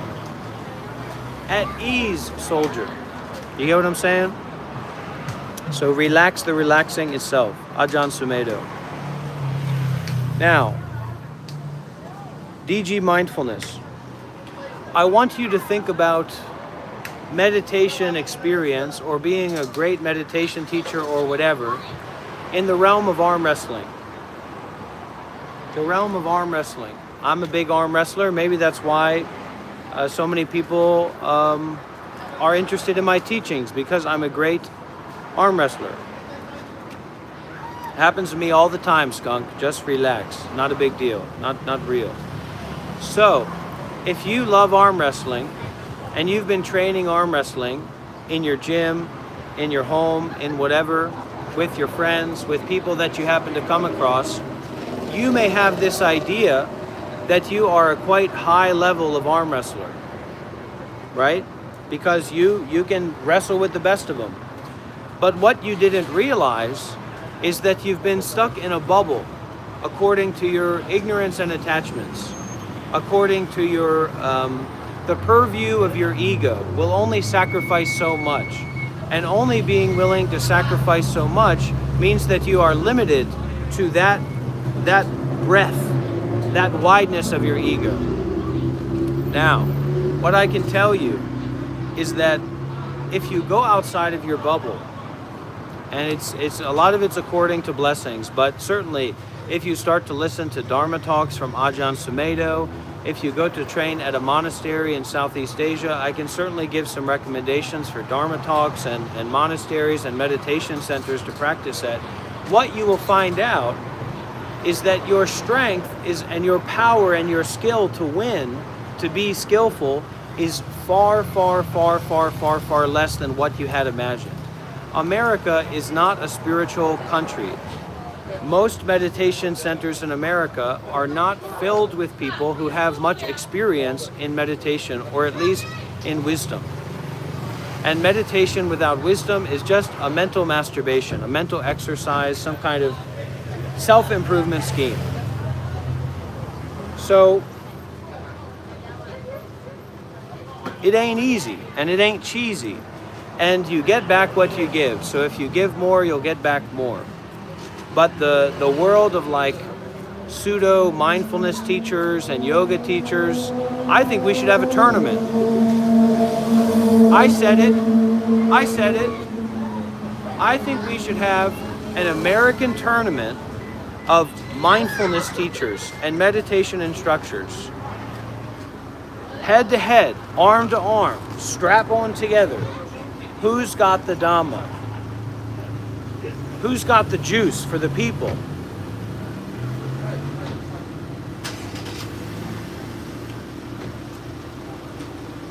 You're not owed anything. You get a certificate, I'm a mindfulness instructor. You know what that certificate really says? Is I'm gullible. Okay? You don't get, there's no certificate that says you are a mindfulness instructor. You were deceived. Let me make this clear. There are so many people. Listen to this. Listen to this. There are so many, and it's not personal, but we use the personal to bring us to the impersonal. There are so many people that want to teach meditation. They feel like they've got it. They just need a little bit of push. They just need a little bit of certification, and they're going to be ready to be a digital nomad in Bali, at the cafe, you know, doing their coaching course. There's so many people that are like this, that think that they know what's right and they've got the right thing to say to the other person, to live their lives, that now the market is for those people. The market is for the people that want to market to other people. That's how many people are like that. Jay Shetty, not Sadhguru. Sadhguru doesn't quite do that. But Jay Shetty and all the mindfulness influencers, meditation influencers, people trying to sell a course and a class and all these things, it's just not how it works. Yeah, you can learn how to talk about meditation and maybe help some people out, but without wisdom, you're not going to be able to deepen and develop your own practice. And so your teachings are you're just going to burn yourself out, and eventually you're looking on Craigslist for people to listen to your teachings. You're showing, you know, eventually you're standing on the street corner in Malaysia trying to get trolls and 14-year-old edgelords and whoever you can get to just give you a second, to just listen to what you have to say. And trust me, you don't want to be in this situation. So, you know, I'd say save up $300 and go to Isha in Coimbatore and go and take inner engineering course. You have to further your study. It's like you get a degree. Google it, Marky Mark. I'm not sure what it is. It's like you go to get a degree of experience or a degree of study, right? So if you want to be a meditation teacher, a mindfulness teacher, you either need a lot of money or you need a lot of experience. Yeah, and I got your back, mindfulness. I know a lot of things can be hard to hear. A lot of things I hear are very hard to hear, and I just have to practice mindfulness and detachment. You know what I mean? So if you want to increase your worth and be a mindfulness teacher or a spiritual teacher, you either have to have a lot of money so you can set up your own place, and then people come along and they see that they see that you got a big center and it's really nice, and people are, you're offering classes, so it must be for real, and it's in the neighborhood anyway, so people will show up. You can 100% do that, and you'd have hundreds, you'd have thousands of students. Everybody's looking for a free meal. But and so the walking on the path with the participants, that only means something if you've got a big heavy step. Otherwise, you're all just wandering around, sharing your emotions. You need to know how to punch people in the gut and slap them in the face and jab them in the eyes and shove it in their ears. Otherwise, nobody's going to listen to you, not the people that matter. You're just going to have a bunch of disassociated zombies talking about feeling good and their meditation, and you're never going to get anywhere like that. So I would say if you don't have a lot of money, it's time to invest in your experience. Invest more in your training. Because my friend, that market, I'm not against you being a meditation teacher and taking all my students or my followers and being the most incredible person in the world. I hope that you do that. But what I'm trying to say is that you'd probably have a lot better return on your investment if you invest in yourself and in more experienced people, and going through their training programs and going through their communities rather than what you're doing. But we all have different priorities as well. A lot of people just want to feel a little bit better. I guess that's me too. I just want to feel a little bit better. So whatever it is, just let it go.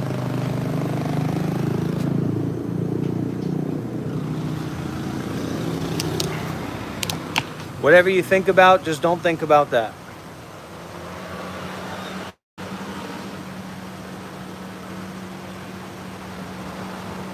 Okay, Lubi Budin, very happy to have you here. Another student, another devotee.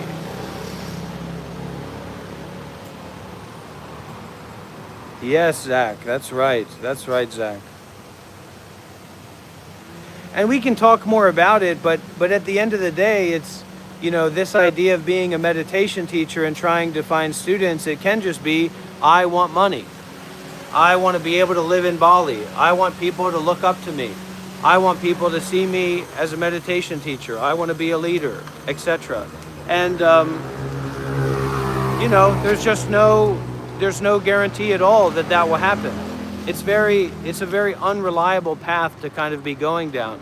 Whereas you, as someone who has some experience in meditation, saying, I want to take this further, now you're in a very realistic position.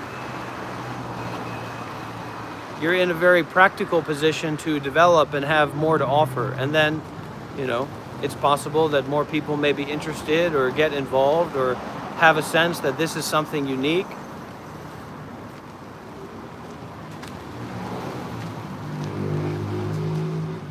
So it's a lot to talk about, but the underlying intention might just be, I need money to pay for my condo. I need to pay for my car payment. I'm lonely. And that some of that's true, I guess, for everybody.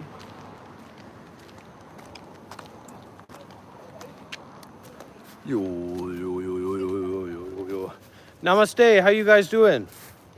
Okay, good. Is namaste, is that right? Okay, all right. Because I saw down the road, there's a Christian Indian church.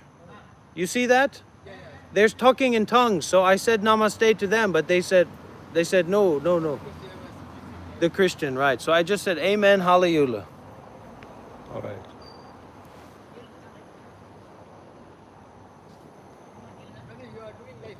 I'm a live streaming, I'm a meditation teacher. No, YouTube. Yeah.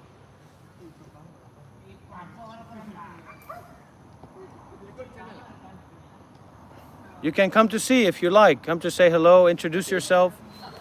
Is it true that there's no racism in Malaysia?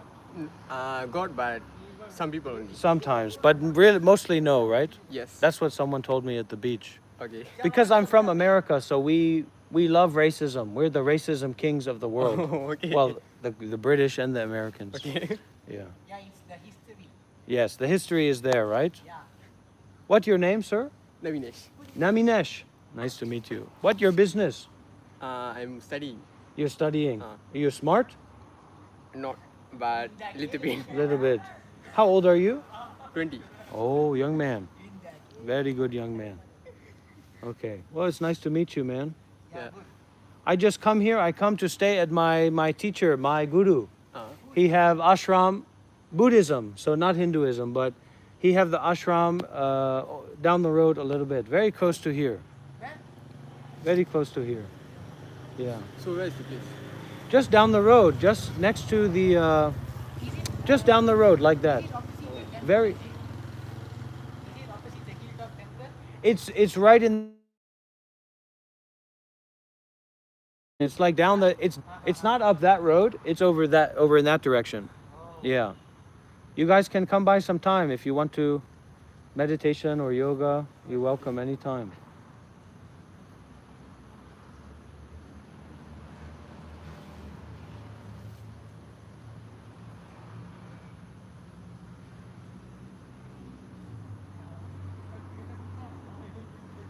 Did you go to India? Did you spend time in India? Never. Actually, I was born here. Because that's the interesting thing, because that's what they say. That's what the Indian Malaysians say, right? But they're very Indian. It's not like because if you're in America and you Indian and you're born in America, you're not going to have the thickness of the blood, the thickness of the culture of Indian culture is very strong. You know what I mean? But in America they change. They're not the same. You know what I mean? So that's why I'm always surprised, because when I see the Indian people around, I feel just like the Indian people in India. You know what I mean? But I know most of those people born in Malaysia. So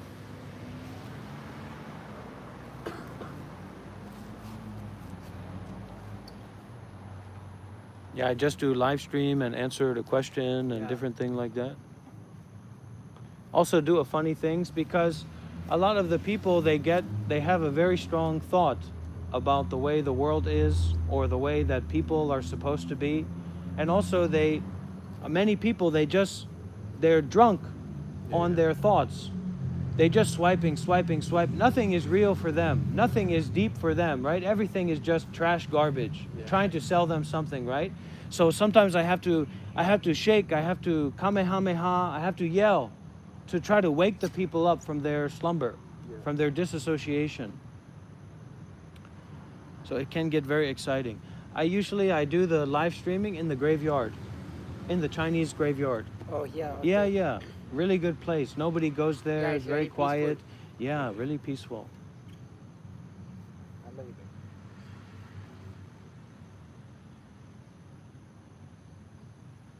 So how long you are staying here?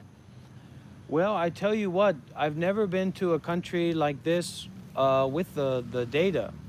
The 4G and the 5G data is really strong everywhere you go. So if I do live streaming a lot, like 8 hours a day or something. So most of the time like in India, maybe it's a great place, a lot of things going on to live stream, but you're not connected. So the connection's going in and out, and then people don't feel like they're connected with you, so they just keep going. But here in Malaysia or Penang, every place has strong connections, so I'm thinking to stay for a while, you know.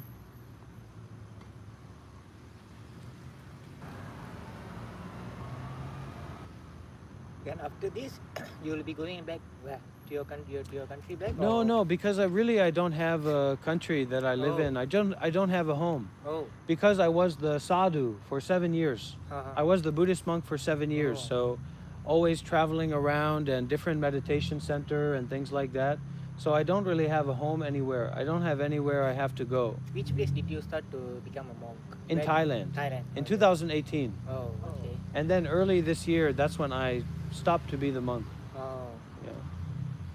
So now you're just sharing your experience lah. Sharing experience and also like community building, because if you're coming from the Western background, there's not much. We don't have like much background with spiritual community. Yeah. Unless you're like Christian or something, but it can be very strange. And most modern Western people, they're not involved with that. So this is to give like a space. You know, I am the facilitator. I'm the person in front of the camera, but it's more like a space that's concerned with mindfulness and detachment and spiritual practice and being concerned with the truth, you know, and to give people like a temple of the heart to be together in that way. Because a lot of Western people, they don't have the family structure or the community structure that is in India or is in China these kinds of people. So it's very helpful, especially for the young people, the young Western people, and just young people in general. They can be very disconnected from like anyone that they feel they actually have a connection to, who can go into the world of brain rot and meet them there, and then also talk about deep and meaningful things. So I try to be there for those kind of people too, young people.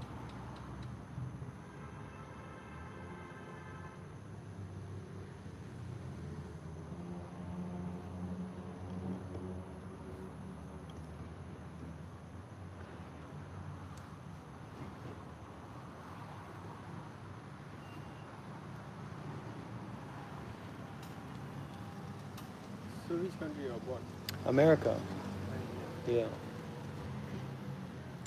And now you're more going to talk about the Hinduism, see? Buddhism. Buddhism. Still in Buddhism. Well, I mean, really, for, Hinduism is just the name that the English came up with. Yeah. So if you're talking about like original Hinduism, or that like what that name kind of broadly means, is all the spiritual traditions in India going back. Yeah. And so Buddhism was one of those spiritual traditions. It's just like in Advaita Vedanta. Yeah. I don't know if you know that one, Yeah. but they're not going to be talking about Krishna or Rama. They're going to be talking about, neti neti or not two or so, things like that. So Buddhism is just like almost like a subset of Hinduism in a broader sense, Yeah. but not one. But it's a sadhu specific tradition. So that's why there was who knows what really happened, but they say there was some friction between the Brahmins and the sadhus when Buddha became so successful,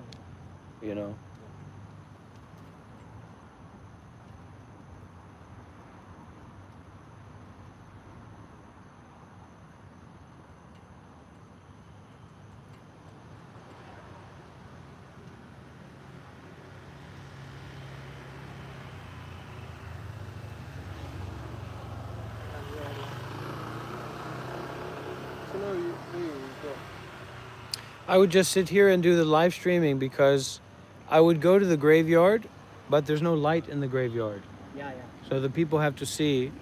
And then the temple, the Wi-Fi at the temple, because they're not usually doing things like this, there's no upload speed there, and the 4G doesn't reach. So if I want to be busy teaching and doing like that, I have to be outside or somewhere like this where there's a light. It's like a peaceful place now. Yeah, a peaceful place where there is a light. If temple means usually you go to which temple? Like, have you went to temple and this? I just see some Buddhist temples around here, and then I live at my teacher's temple. I sleep there.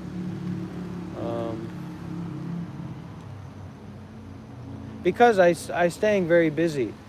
And also one aspect of this is that, it's the algorithm is involved. So when you're live streaming, you've got maybe, who knows, maybe like 10 or 20 people who are like followers or students or whatever, fellow practitioners, whatever. But you've got hundreds of people, thousands of people that are coming in and going out. Yeah. So it's like it's like imagine if you had a temple, or you were a sadhu, or you were a Brahmin, and you had an open temple where you could give teachings. So your students or your followers come in there, your supporters come in there, you're sitting there and talking with them, but constantly there's people who are coming in and going out. People who don't say anything, but you know that they're there in some way, and then going out. Or people that are coming in and insulting or saying strange things or acting weirdly, And so it's a very lively dynamic. Yeah. And for me, I don't, I work for the merits or the blessings, like when you do a puja or when you do a sadhana or when you do the good deeds, the social work, you're not getting paid for it, but you're getting the blessings. So now my practice is just, keep working for the blessings, not to follow any, schedule for the time or something like that. Like, oh, it's almost at 12 o'clock, I better figure things out, but just to keep opening and keep going and keep unfolding,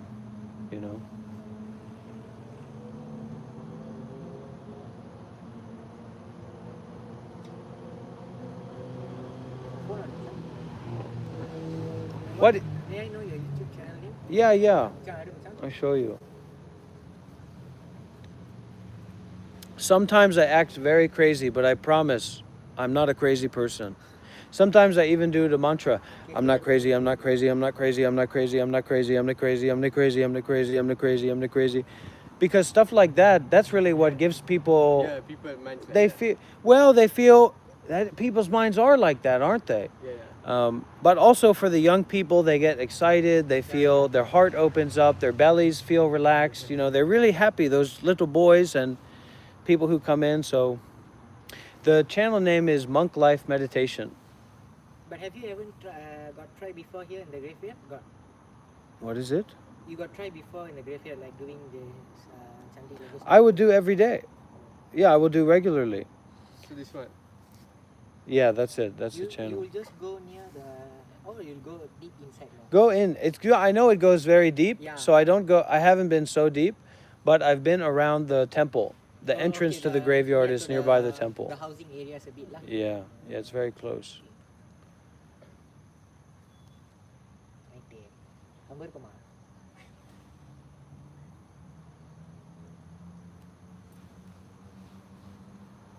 Okay. Yeah, followed you already, don't worry. Yeah, come by any time.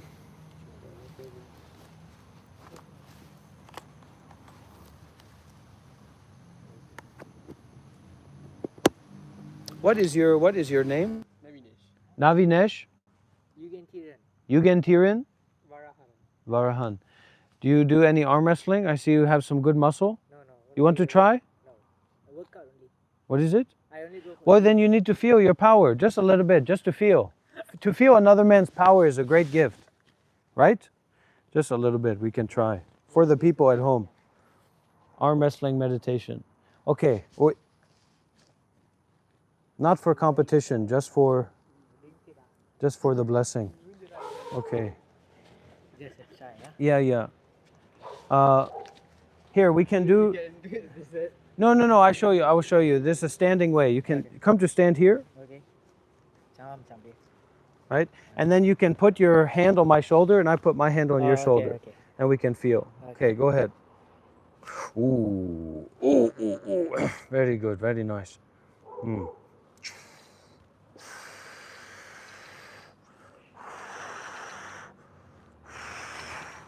Okay. Namaste. Thank you.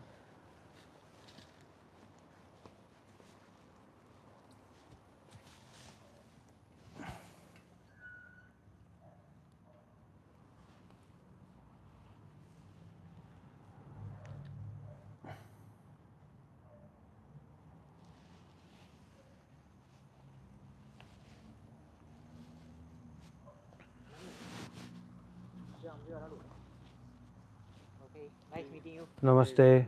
So Namaste. pleasure to meet you. Yeah, a gift. I see you around, okay? Okay. Sure. Namaste. Namaste. Good luck with your hand. Okay. Thank you. Okay.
Sure.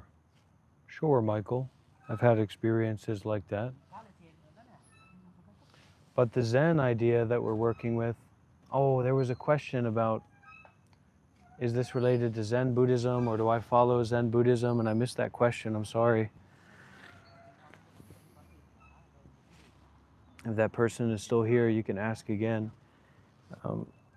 But the Zen perspective is that we're coming back to the essence of our mind and to the source of our heart. And so the essence of the mind and the source of the heart is in everything. So that these big special experiences that relate to our, the big ideas that we have about ourselves and the world are, ultimately irrelevant. They're ultimately not something that needs to be figured out or managed or controlled or put on a pedestal, but we actually find a way to see freedom or to see enlightenment or to see peace in the little tiny bug crawling around in the grass.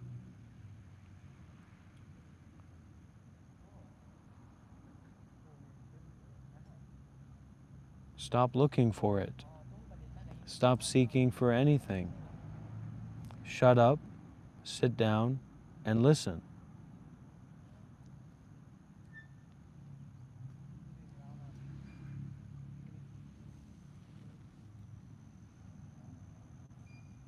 As much as we can, as much as that is accessible, we should try to practice like that. Or we share very, very deeply about our experience, about our understanding. We share our, we share our value. Don't listen to anything in particular. Listen to everything. And what that shut up and listen means is to stop yapping. Stop talking about your life and your understanding and what you want and what you fear. Just shut your mouth entirely. Shut the mouth of the mind. What we've lost in our modern society or culture is a sense of reverence for those on the spiritual path. And especially, and this is why we don't have a sense of reverence for the people on the spiritual path, we've lost the connection to our eyes, our ears, our nose, our tongue, our body and mind. All of our connection, all of our connectivity has been replaced with thoughts, desires and fears. Everybody wants to be the king of the castle. Everybody wants to be the queen of the world. Everyone has these big, complicated ideas about their desires and how they're going to get them. And it means that they've stopped listening to their gut. They've stopped listening to their heart. They've stopped seeing the seeing. They've stopped hearing the hearing. They've become lost in either the eternalism, that is this eternalist idea that there's some kind of heaven or satisfaction in getting your apartment or getting your car or life working out the way you want it to work out, or this nihilism, everything is nothing, I don't want anything. It's still just I. It's coming from this place of self, it's coming from this place of separation, it's coming from this place of disassociation. Non-practical, complicated thoughts, believing in things. What happens when you don't believe in anything? What happens when you don't say anything? What happens when you don't do anything? And then the stupidest person in the room raises their hand right after that question is asked and spats out some bullshit, some nonsense that they have caught in their throat. Shut your mouth and listen. Listen to the sounds inside of your body. Listen to the suffering. Listen to the friction and jumping around and the ping pong table of your mind. And shut up. Internalize. Focus on the I. Focus on the self. Focus on who is hearing, Who is seeing? Now, does focusing on it mean think about it? No. Does looking at a tree mean thinking about a tree? Does hearing the sounds around you mean thinking about the sounds around you? No. Only when it is deranged. That's why, Bob, you have to hyperventilate. Just like this, Bob, together with me.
Hyperventilate, everybody, come on.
Everybody, let's get some big W's in the chat.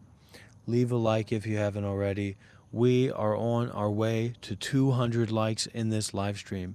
Everybody give yourself a big pat on the back.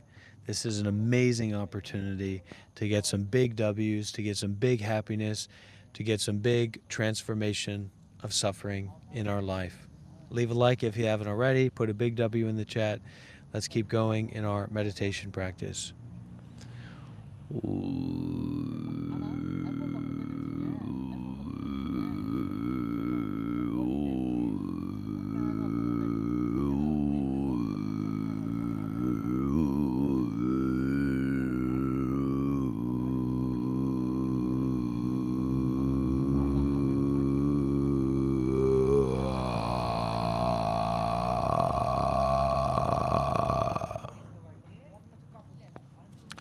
Om Mani Padme Hum. Mani Padme Hum. Let's kick this up a notch. Keep those W's coming.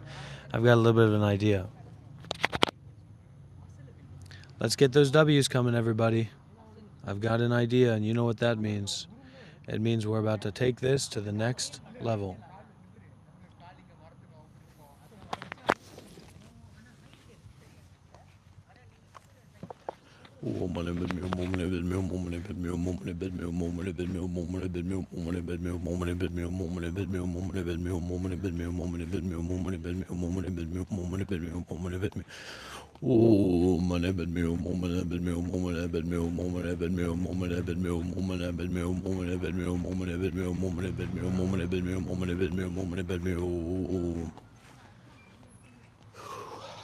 Come on.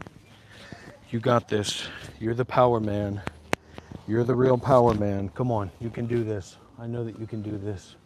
You're the real power man. Come on. Come on.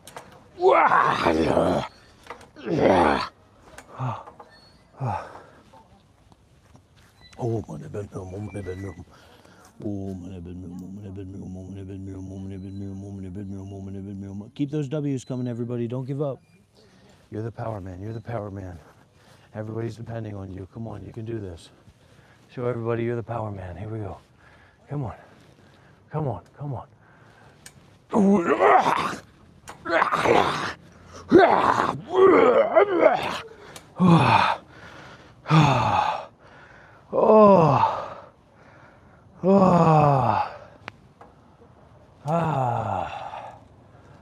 Come on, everybody.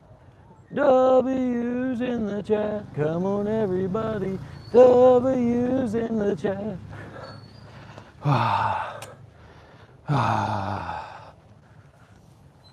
All right, I've got another idea. That's not working. Here we go. Come on, everybody. Don't give up just yet.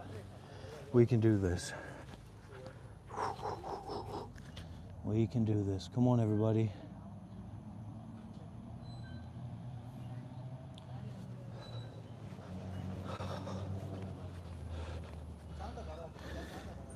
We can do this. Come on.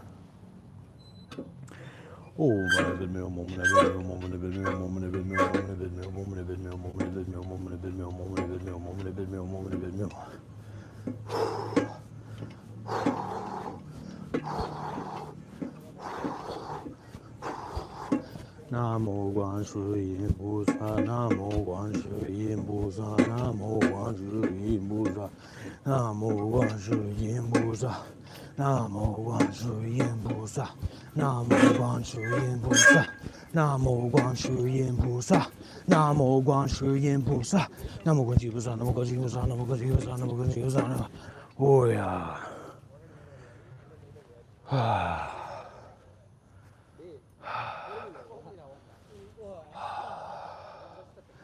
Come on, everybody. Keep those W's coming. We can do this. Let's do this. Come on, everybody. Here we go. Wait.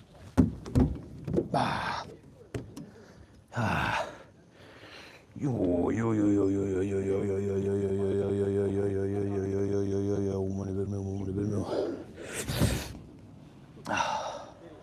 Come on, everybody. We can do this. Here we go. Oh, money been me more. Money been me more. Money been me more. Money been me. Oh, money been me more. Money been me more. Money been me more. Money been me more. Money been me more. Money been me more.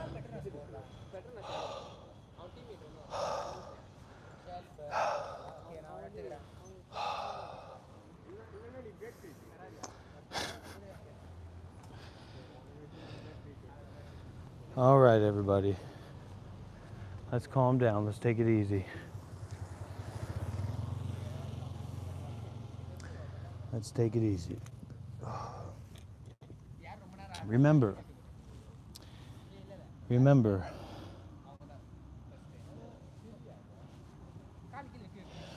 we're all moving on a journey to nowhere, taking it easy,